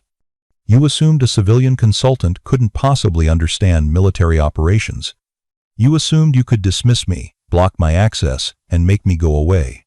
Sarah's voice was ice. "You assumed wrong." She moved to her desk and picked up the phone. "Captain Morrison, Commander Rawlings is in my office. I need you here now, please." Morrison arrived within 3 minutes, slightly out of breath. He took in the scene. Rawlings, standing pale and shaken, Sarah radiating command authority in a way that made her civilian clothes irrelevant. "Captain," Sarah said formally, "I'm recommending immediate relief of Commander Rawlings from all command duties, pending formal investigation into safety violations, retaliation against personnel, and failure to maintain operational readiness standards. Full documentation will be on your desk by 0700. Morrison straightened. "Recommendation accepted, Admiral. Commander Rawlings, you're relieved. Report to my office at 0800 tomorrow. Until then, you're confined to quarters. Turn in your base access credentials to security on your way out." "Sir, I can explain, Commander." Morrison's voice was hard. "The time for explanations is over. You're dismissed." After Rawlings left, Morrison turned to Sarah. "Well, that's done. Your cover is definitely blown now." "Good," Sarah said. "We've got a week until the IG inspection. Let's make sure this base is actually ready for it." The news spread through Naval Station Norfolk like wildfire. By 0700 the next morning, every sailor on base knew that the civilian consultant who'd been walking among them for the past week wasn't a consultant at all. She was Rear Admiral Sarah Chen Sparrow, one of the most decorated female pilots in Navy history, a combat veteran with a Navy Cross, and the commander of one of the Atlantic Fleet's most powerful strike groups. And she just relieved the base's deputy commander from duty. Sarah arrived at Building 7 at 0630, back in her service dress blues for the first time in a week. The uniform felt familiar, comforting, even after days of civilian clothes. She'd spent the night at the base's flag quarters rather than her hotel, and she'd barely slept, working through documentation and preparing for the whirlwind that would follow Rawlings's relief. As she walked across the base, sailors who would have ignored her a day ago now stopped and rendered proper salutes. She returned each one with precision, noting the mixture of curiosity, respect, and nervousness in their faces. Word had spread about more than just her rank. Word had spread about everything: the emergency response, the investigation, the confrontation with Rawlings. The base was buzzing with energy, uncertainty, and something that felt like hope. Patricia was already at her desk when Sarah entered Building 7.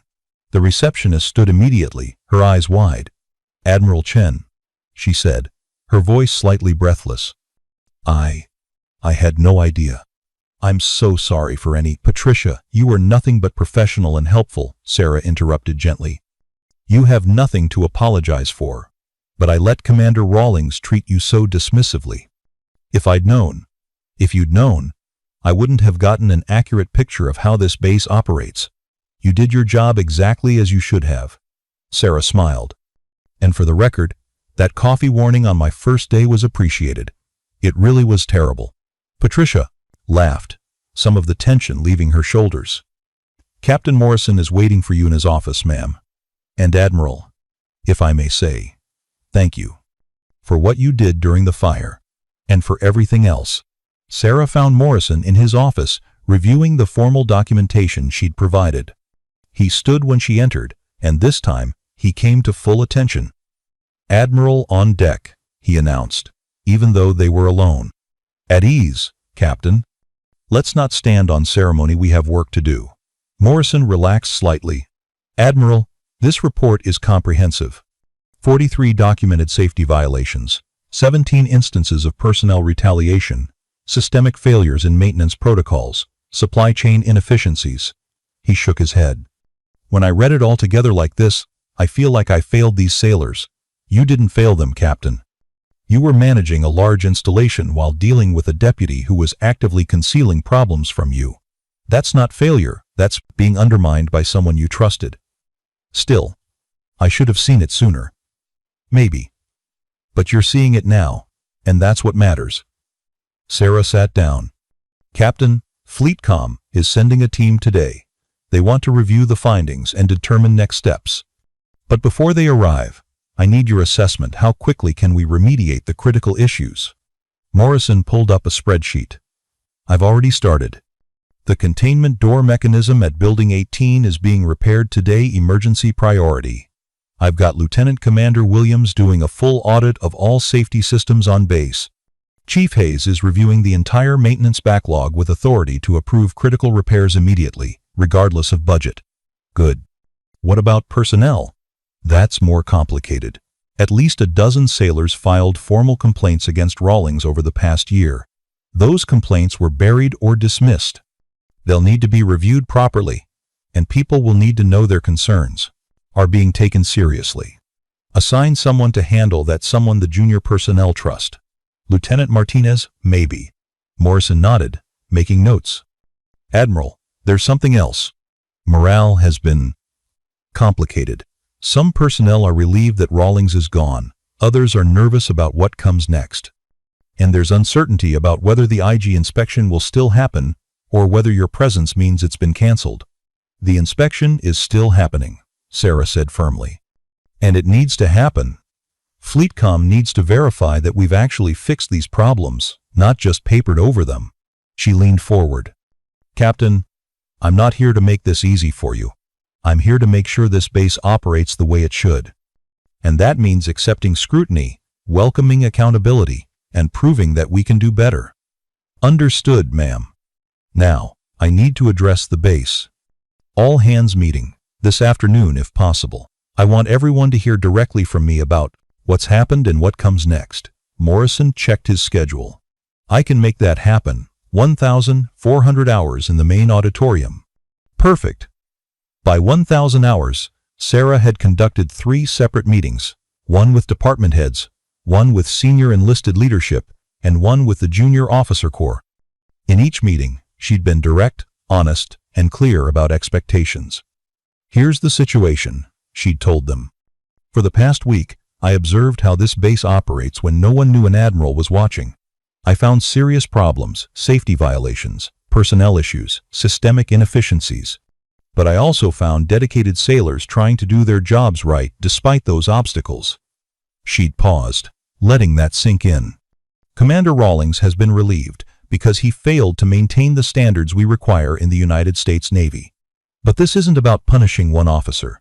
This is about fixing a broken system. And I need all of you to help me do that. The responses had been overwhelmingly positive. Relief, mostly. And determination. These were good people who'd been trapped in a bad situation, and now someone with real authority was giving them permission to fix it.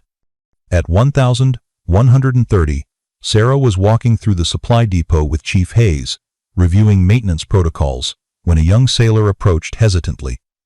Admiral Chen? It was Petty Officer Chen, the fuel supervisor from the fire. Ma'am, do you have a moment? Of course, Petty Officer. Chen glanced at Chief Hayes, who took the hint and stepped away to give them privacy. Ma'am, I just wanted to say.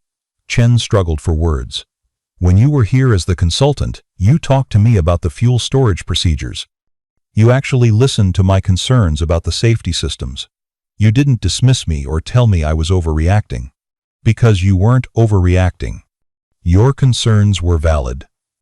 But Commander Rawlings had told me 3 times that I was being paranoid, that the containment doors were fine, that I needed to focus on my actual job instead of worrying about hypothetical problems. Chen's voice tightened. And then, those hypothetical problems almost killed 3 of my friends.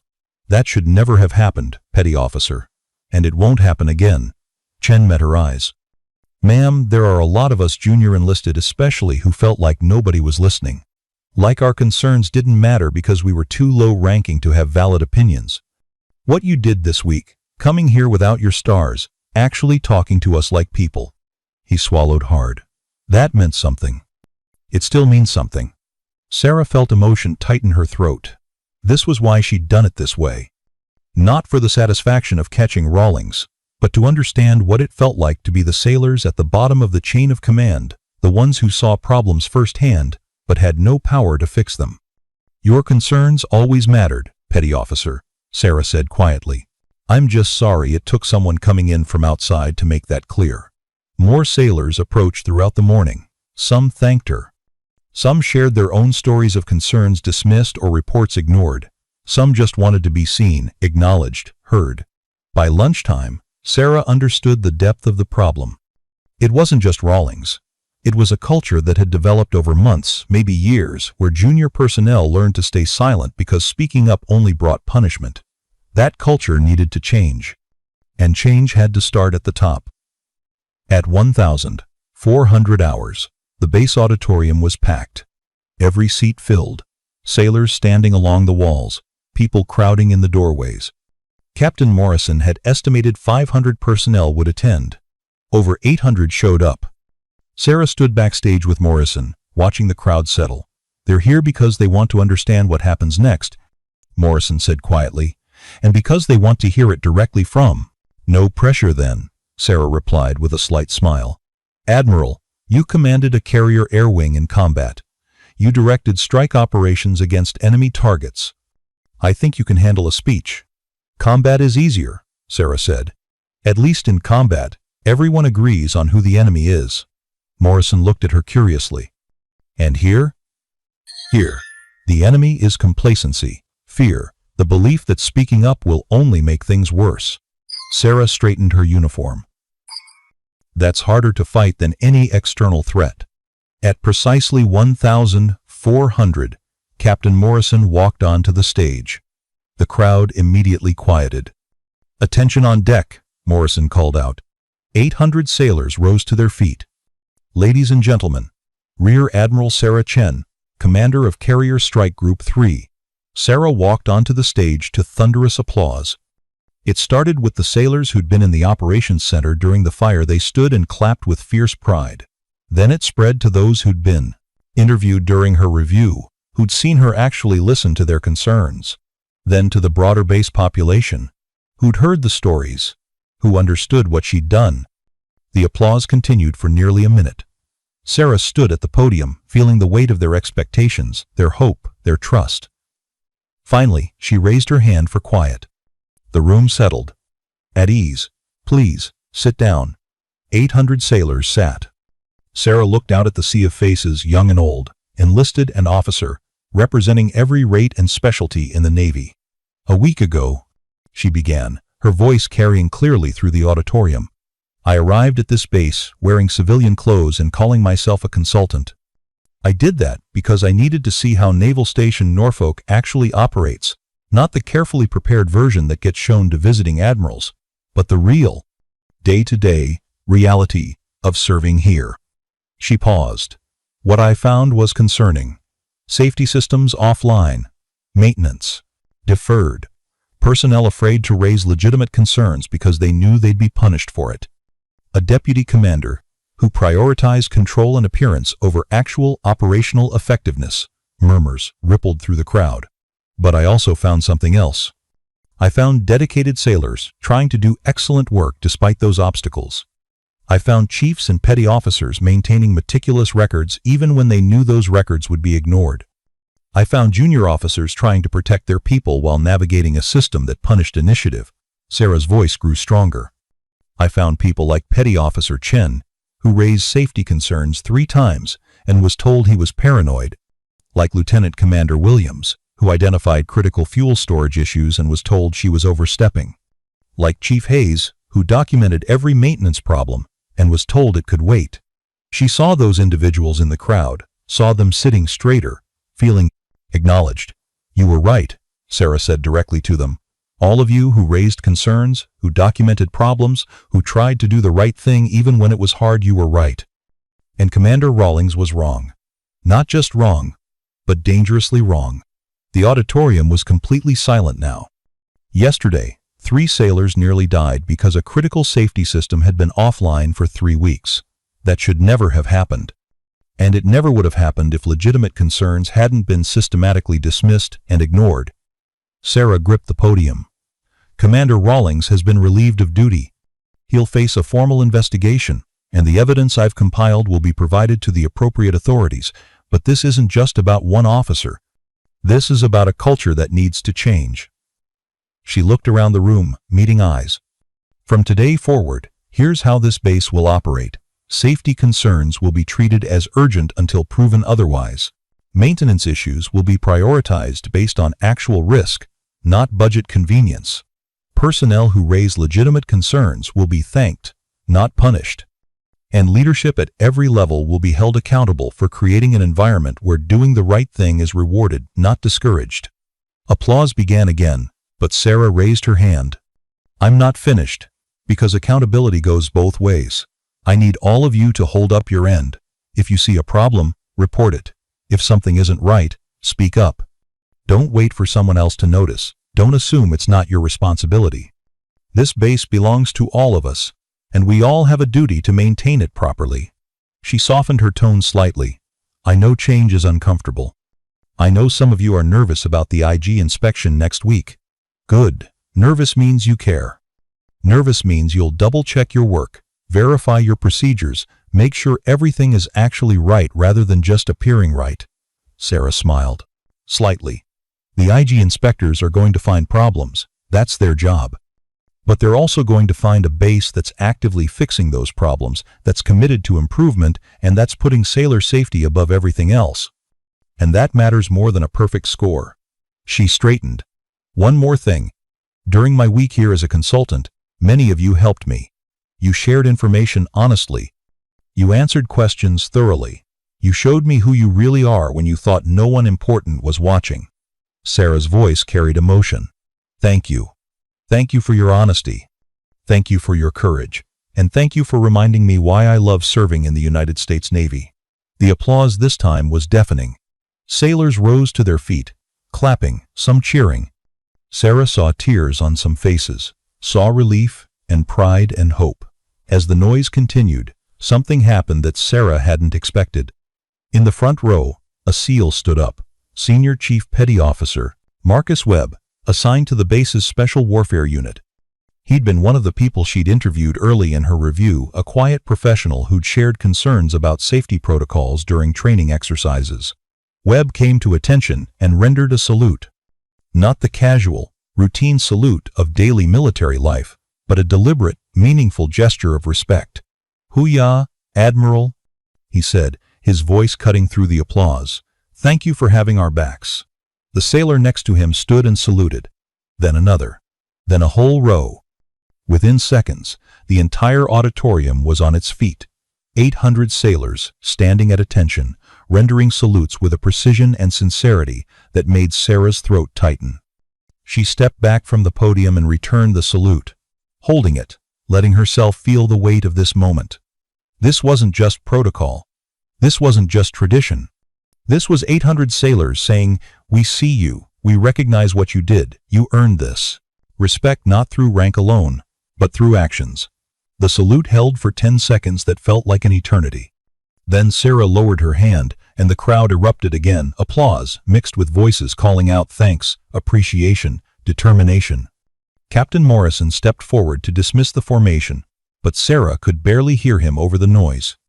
As sailors began filing out, many made detours to the stage, not to approach her directly, but to be near, to be part of this moment of transformation. Sarah stood watching them, feeling the emotion of it wash over her. In 23 years of service, she'd received medals, commendations, formal recognition from senior leaders. But this moment, this spontaneous, genuine expression of respect from the sailors she'd come to protect, this meant more than any medal ever could. As the auditorium slowly emptied, Lieutenant Martinez approached the stage. Her eyes were red-rimmed, but her smile was fierce. "Ma'am, that was..." "Sophia, we struggled for words. That was exactly what we needed to hear." "I meant every word, Lieutenant. I know you did." "We all know."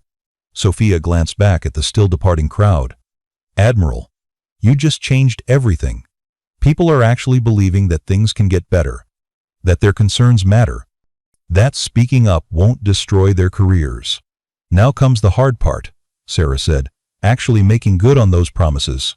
"We'll help," Sophia said firmly. Everyone will help. You'll see. The antagonist's moment authority, humbled Commander Rawlings, sat in a small conference room in Building 7. His service dress blues perfectly pressed, but his face haggard.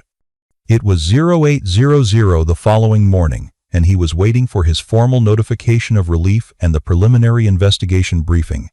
The past 24 hours had been surreal. After leaving Sarah's office, he'd returned to his quarters in a daze.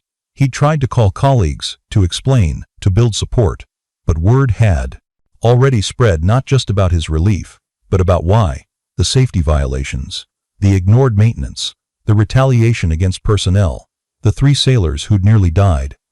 No one wanted to be associated with him now.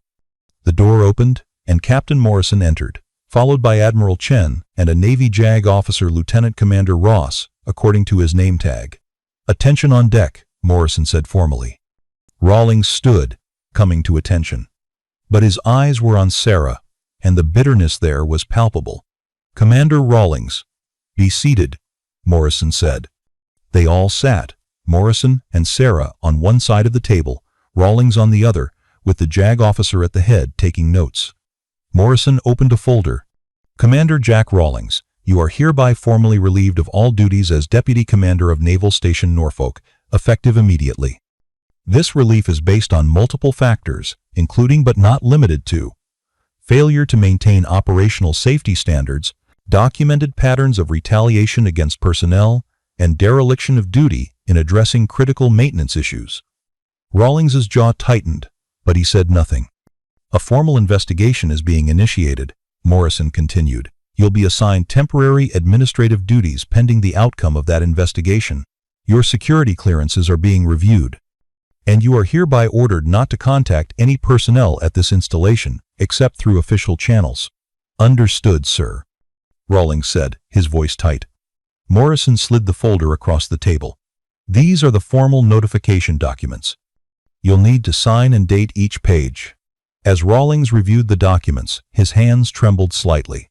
This was his career ending in real time.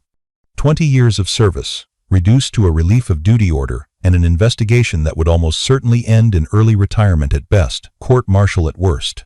He signed each page mechanically, his face growing more red, with each signature.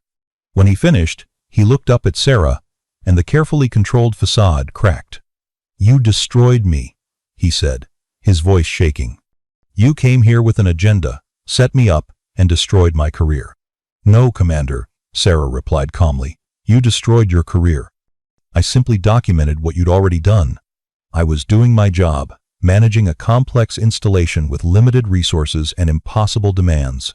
Yes, I had to make hard choices about priorities. Yes, I had to maintain discipline. But I never intended for anyone to get hurt. Intent doesn't matter when 3 sailors nearly die because you ignored safety concerns for 3 weeks, Sarah said, her voice hard. Intent doesn't matter when junior personnel are afraid to report problems because they know you'll retaliate. Intent doesn't matter when you create a culture where covering up issues is rewarded and speaking up is punished. You don't understand the pressure, the IG inspection, the DUD, budget constraints, the constant scrutiny. I understand perfectly, Commander. I've commanded installations larger than this one, with more complex operational requirements, under greater scrutiny. Sarah leaned forward. And I never sacrificed sailor safety to make my numbers look good. I never retaliated against people for raising concerns. And I never, ever created an environment where people were afraid to tell me the truth. Rawlings's face crumpled. I didn't mean for it to become that. I just wanted things to run smoothly. I wanted to prove I could handle command authority. I wanted to show them I deserved that promotion to captain. By cutting corners on safety? Morrison asked, his voice carrying disappointment. By silencing anyone who questioned your judgment? Jack, I trusted you. I gave you responsibility, authority, latitude to make decisions. And you abused that trust. Sir, I can fix this. Give me another chance. There are no second chances when lives are at risk, Morrison said flatly. The investigation will determine what additional consequences you'll face. But your time in command authority is over. Rawlings turned back to Sarah, and his expression shifted from desperation to anger. "You enjoyed this, didn't you?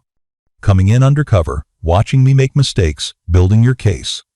Playing some kind of game while pretending to be a harmless consultant. This wasn't a game, Commander.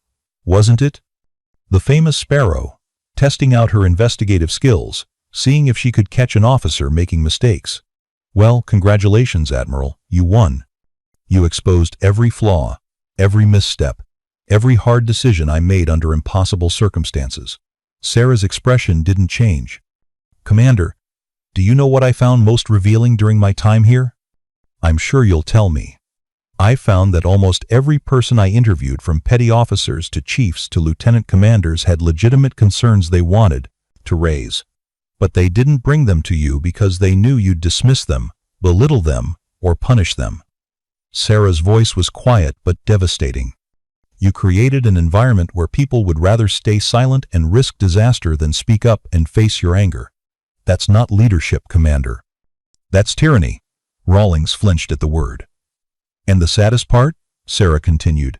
"You're not a bad person. You're not corrupt or malicious.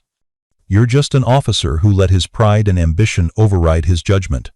Who convinced himself that being right was more important than being safe. Who forgot that leadership isn't about control, it's about trust." The room was silent for a long moment. "Commander Rawlings," the JAG officer spoke for the first time. "You'll report to Building 14, Room 203, at 1300 today. That's where you'll be assigned administrative duties for the duration of the investigation. You're prohibited from entering operational spaces without escort. Do you understand these restrictions?" "Yes, sir," Rawlings said quietly. "Do you have any questions about the relief order or the investigation process?" "No, sir." Morrison stood. "Then you're dismissed, Commander." Rawlings rose slowly. He looked at Morrison, then at Sarah. For a moment, it seemed like he might say something else, apologize, explain, justify. But instead, he simply rendered a salute that Morrison returned. Then Rawlings turned and walked out, his posture defeated, his career in ruins. After the door closed, Morrison let out a long breath. "That was harder than I expected." "It always is," Sarah said. "He's still a fellow officer, still someone who served honorably for most of his career. But that doesn't change what needed to happen." The JAG officer gathered his notes. "Admiral, the investigation will take approximately 2 weeks. Based on the documentation you've provided, I expect we'll recommend administrative separation at minimum, possibly court-martial, depending on what else we uncover. Whatever the evidence supports, Commander Ross, I want this done properly and thoroughly." After Ross left, Morrison sat back down heavily. "Do you think he understands? Really understands why this happened?" "Eventually, maybe," Sarah said. "Right now, he's too focused on what he's lost. But someday, he might look back and recognize that his choices led here. That if he'd listened to those safety concerns, if he'd created a better culture, if he'd led instead of controlled." She shrugged. "This could have been avoided. What happens to him now? That depends on the investigation. But realistically, his Navy career is over. Best case, he retires quietly with a general discharge. Worst case, court-martial and possible jail time if they find criminal negligence in the safety violations." Morrison was quiet for a moment. "He called you vindictive, said you enjoyed destroying his career." "People always say that when they're caught," Sarah replied. "They want to believe someone set them up, rather than accept responsibility for their own actions. It's easier to be angry at me than to acknowledge that 3 sailors nearly died because he ignored their safety concerns. For the record, Admiral, I don't think you enjoyed any of this." Sarah smiled slightly. "No, Captain. I didn't. But I also don't regret it. Because if I hadn't been here, if I hadn't seen the truth, how long would it have continued? How long before those ignored safety concerns actually got someone killed?" Morrison nodded slowly. "You're right. I've known Jack for 5 years, served with him on 2 different assignments. It's hard to reconcile the officer I thought I knew with what he became here." "Command pressure changes people," Sarah said. "Some rise to it, others crack under it. The trick is identifying which is happening before it's too late." She stood. Now, let's talk about who's going to fill the deputy commander role while you search for a permanent replacement. I was hoping you'd have recommendations. I do. Lieutenant Commander Williams for acting deputy. She's got the operational background, the respect of the crew, and the judgment to handle it. Temporary assignment until FleetCom sends a permanent replacement. Morrison considered it. She's only an 04. That's junior for deputy commander. And she's ready. Sometimes the best leaders are the ones who've been waiting for permission to lead. Sarah headed toward the door. Trust me on this, Captain. Williams won't let you down. 7 days later, the IG inspection team arrived at Naval Station Norfolk. Sarah stood with Captain Morrison and Lieutenant Commander Williams, now officially serving as acting deputy commander. As the inspection team's leader, Captain Theodore Marsh reviewed his preliminary findings. Well, Marsh said, looking up from his tablet, this is unusual. How so, Captain? Morrison asked. Usually when we arrive at an installation, we spend the first 2 days uncovering problems that people tried to hide. Here? Marsh gestured at his tablet. You've already identified the problems, documented them, and begun remediation. You've actually made our job easier. We had some help with that, Morrison said, glancing at Sarah. Marsh smiled. Yes, I heard Admiral Chen spent a week here undercover. Very thorough work, ma'am. Your documentation has been invaluable. Thank you, Captain. But the credit belongs to the sailors who were willing to speak up once they knew someone was listening. Over the next 3 days, the IG team conducted their comprehensive review. They interviewed personnel, examined systems, reviewed maintenance logs, and assessed operational readiness. Sarah observed from a distance, letting Morrison and Williams handle the day-to-day interactions while she focused on strategic oversight. What she saw impressed her. The base had transformed. Not perfectly, there were still problems to solve, systems to improve, personnel issues to address. But the culture had shifted dramatically. People were raising concerns instead of hiding them. Department heads were prioritizing safety over appearance. And most importantly, junior sailors were speaking up without fear of retaliation. On the second day of the inspection, Sarah was walking through Building 18, the fuel storage facility, where the fire had occurred when she encountered Petty Officer Chen conducting a thorough safety inspection with 2 other sailors. Admiral on deck. Chen called out, and his team snapped to attention. As you were, Sarah said. Petty Officer, what are you working on? Ma'am, we're conducting weekly safety checks on all critical systems. It's a new protocol that Commander Williams implemented. Chen gestured to a detailed checklist. Every system gets inspected weekly, with immediate escalation if anything is even slightly off. How's it going? So far so good, ma'am. We found a minor issue with a pressure valve yesterday. Reported it immediately, and it was repaired within 4 hours. Chen smiled. It's nice to know that when we raise concerns now, they're actually addressed. That's how it should always work, Petty Officer. One of the other sailors, a young woman whose name tape read Harrison, spoke up hesitantly. Admiral Chen? Ma'am, can I ask you something? Of course. Why did you do it? Come here undercover, I mean. You're an admiral, you could have just shown up and ordered an investigation. Sarah considered the question carefully. Because sailors behave differently when an admiral is watching. People show you what they want you to see rather than what actually is. I needed to see the truth, and the only way to do that was to be invisible. But you weren't invisible, Harrison said. Everyone I talked to remembered you. The consultant who actually listened, who asked real questions, who treated people with respect even though we thought you were just a civilian. That's because rank doesn't determine respect, Sarah replied. Character does. And every sailor here, regardless of rank, deserves to be heard and respected. Harrison nodded thoughtfully. Ma'am, that week you were here as a consultant? When you talked to us like we mattered, even though you didn't have stars on your collar? That taught us more about leadership than any manual ever could. Sarah felt emotion tighten her throat. Thank you, Petty Officer. That means a great deal. On the final day of the inspection, Captain Marsh called a closeout briefing. Morrison, Williams, department heads, and senior enlisted leadership gathered in the main conference room. Sarah sat off to the side, observing. Ladies and gentlemen, Marsh began, I'm pleased to report that Naval Station Norfolk has passed this inspection with an overall rating of satisfactory with commendations. Relief rippled through the room. However, Marsh continued, I want to be clear about what that means. We found numerous issues, maintenance backlogs, procedural gaps, training deficiencies. In a normal inspection, those findings would have resulted in a much lower rating. The room tensed. But what made the difference was your response. You didn't hide the problems. You didn't make excuses. You documented everything, began immediate remediation, and demonstrated a genuine commitment to improvement. Marsh looked at Morrison. Captain, you inherited a challenging situation. The relief of your deputy commander just before our inspection could have been disastrous. Instead, you turned it into an opportunity for transformation. Morrison nodded. We had excellent guidance, sir. Marsh glanced at Sarah. Yes, I understand Admiral Chen's review was quite thorough.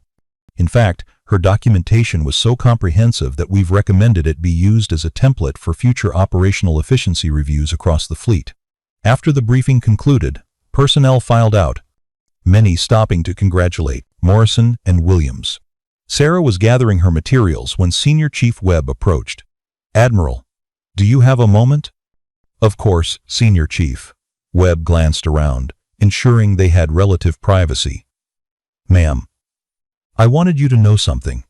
My team, the SEAL unit based here, we've been on dozens of installations, and we've seen every kind of leadership. Good, bad, and everything in between. And what you did here, ma'am, that was exceptional. Not the investigation itself, but the way you did it.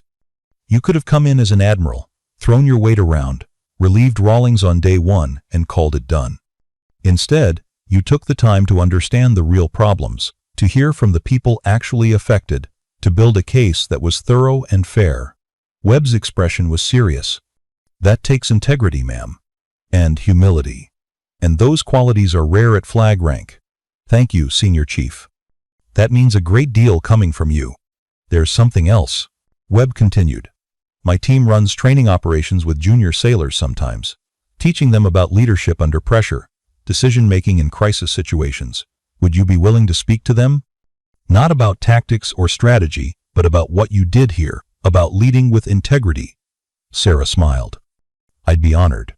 That afternoon, Sarah found herself in a small classroom with 24 young sailors, enlisted personnel, all under 25, all eager and nervous about meeting an admiral.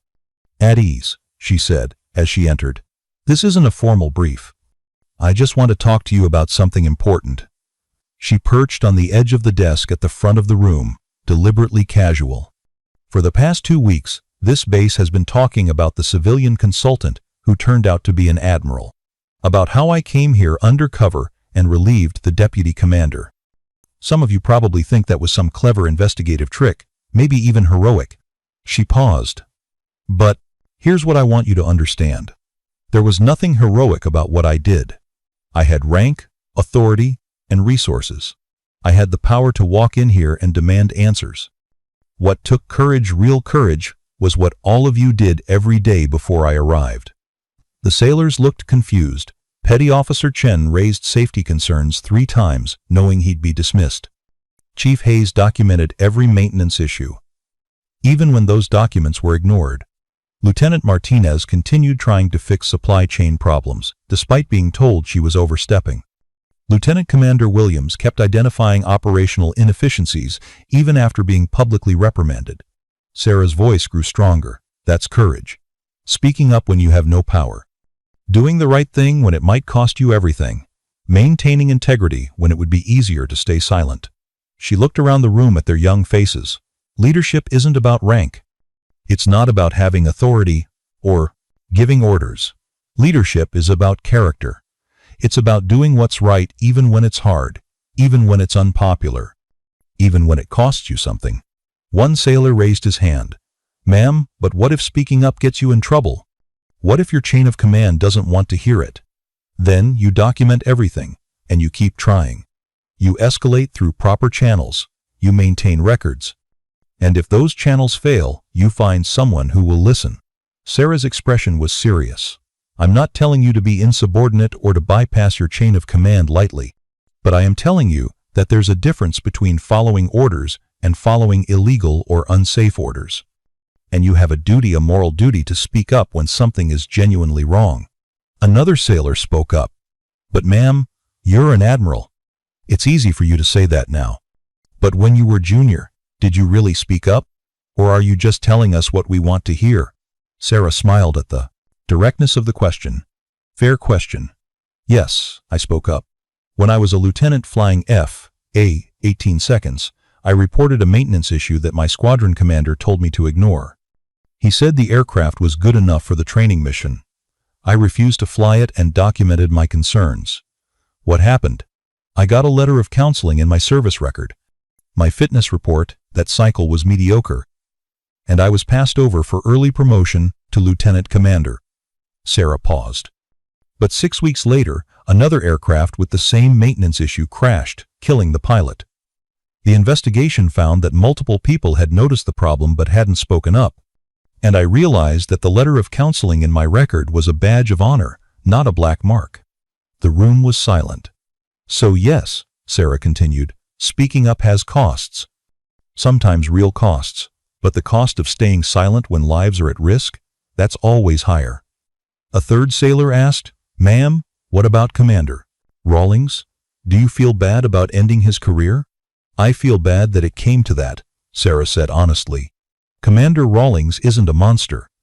He's an officer who made poor choices under pressure, who let his pride override his judgment, and who forgot that leadership is a privilege, not a right.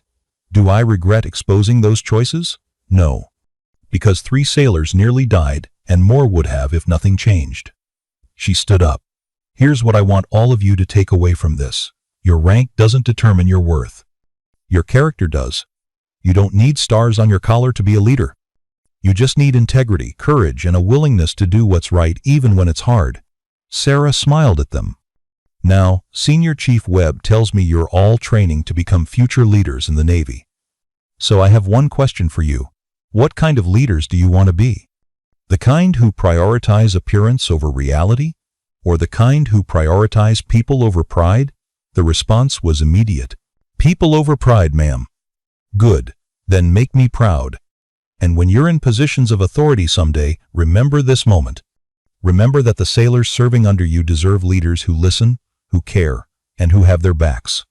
Be those leaders. As Sarah left the classroom, she found Morrison and Williams waiting in the hallway. Admiral, Morrison said, I just received official word from FleetCom. They're keeping you here for another week to oversee the final remediation efforts and to ensure the transition to new command structure is stable. Understood, Captain, Williams spoke up. Ma'am, the base personnel wanted me to ask. Would you be willing to conduct a leadership symposium?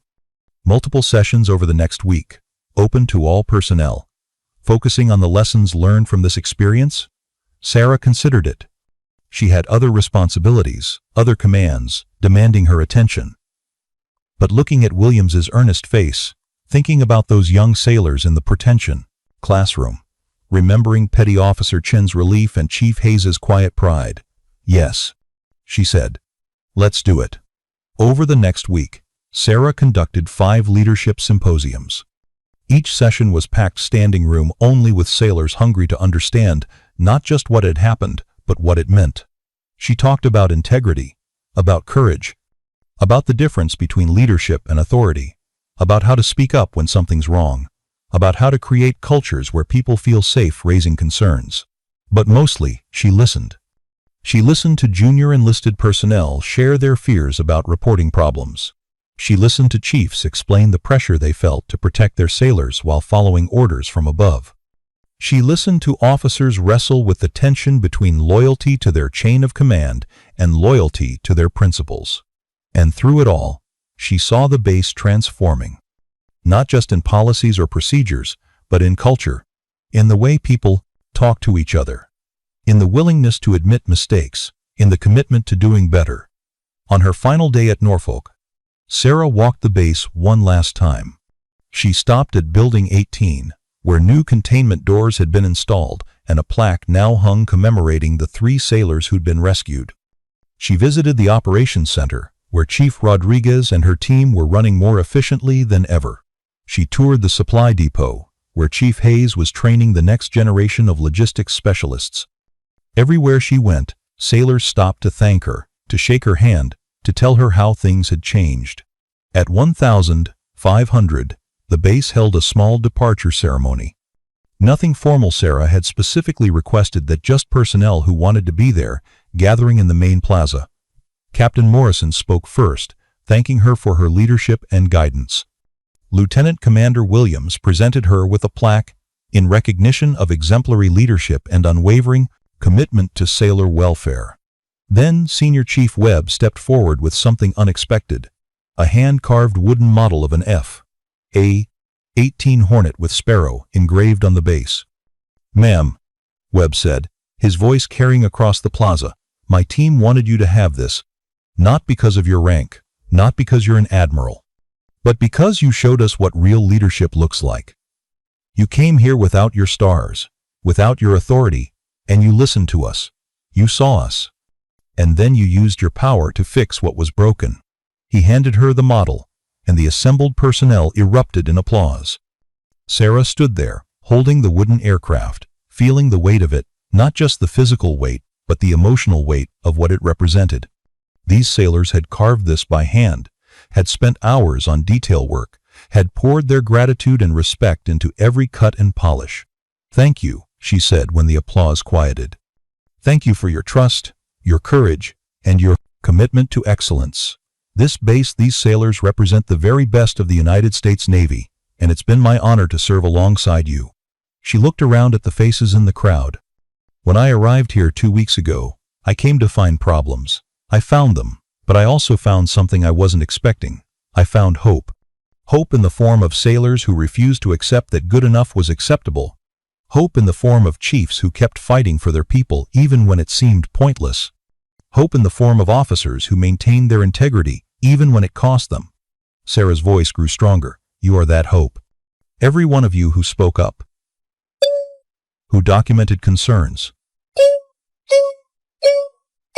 who refused to stay silent. You're the reason this base is better now than it was 2 weeks ago." "Not me, you." She smiled. "So don't thank me. Thank yourselves. Thank each other. And then get back to work. Because this Navy needs sailors like you." The applause this time was deafening. And as Sarah walked through the crowd toward the car that would take her to the airport, sailors reached out, not to touch her, but to be near, to be part of this moment of transformation. In the car, Morrison sat beside her, unusually quiet. "Something on your mind, Captain?" Sarah asked. "Just thinking about what you said. About how the sailors are the real heroes here, not you." Morrison smiled. "It's true, but it's also incomplete. They needed someone to give them permission to be heroes. Someone to show them their courage mattered. That was you." "Maybe," Sarah conceded. "But Captain, the real test comes next. Can you maintain this culture after I'm gone? Can you keep the trust you've rebuilt?" "Yes, ma'am. We can. Because you didn't just fix problems, you taught us how to prevent them. You showed us what good leadership looks like." Morrison looked at her seriously. "That's your real legacy here, Admiral. Not the investigation. Not relieving Rawlings. It's the example you set." 3 months later, Sarah was back at her strike group headquarters when she received an email from Captain Morrison. Subject: "Thought you'd want to know. Admiral Chen. Norfolk just completed a follow-up IG inspection, unannounced this time. Final rating: outstanding in all categories. The inspectors noted our safety culture, open communication, and proactive problem-solving as examples for the entire fleet. Lieutenant Commander Williams was just selected for early promotion to commander and will be staying on as deputy. Chief Hayes was selected for Master Chief. And Petty Officer Chen was just accepted to the Naval Academy. He starts this summer. Commander Rawlings accepted administrative separation last week. He's retiring with a general discharge. No court-martial, but his Navy career is over. As for the base, we're thriving. Sailors are speaking up. Leaders are listening. And everyone remembers the lesson you taught us. Rank doesn't determine worth. Character does. Thank you for everything you did here. You changed more than policies, You changed lives. Respectfully, Captain Morrison. Sarah sat back in her chair, reading the email twice. Then she pulled out her phone and texted Sofia Martinez, who'd recently rotated to a new assignment. Heard about your promotion. Congratulations, Commander Select. The response came quickly. Thank you, ma'am. I learned from the best. Still telling people about the admiral who went undercover to make sure we mattered. Sarah smiled and looked at the wooden F-18 model sitting on her desk, Sparrow gleaming in the afternoon light. She'd worn a lot of roles in her 23-year career. Pilot, Squadron Commander, Strike Group Commander, Admiral. But for 1 week, she'd been something else. A consultant named Sarah Chen, who listened to sailors, documented their concerns, and reminded everyone that leadership wasn't about rank, it was about character. And somehow, that week as nobody special had become one of the most extra-hempen, important things she'd ever done. If you enjoyed this story, please subscribe for more military and veteran stories. These true tales keep the courage alive for generations to come. And in the comments, tell us where are you watching from and who's the quiet leader you'll never forget.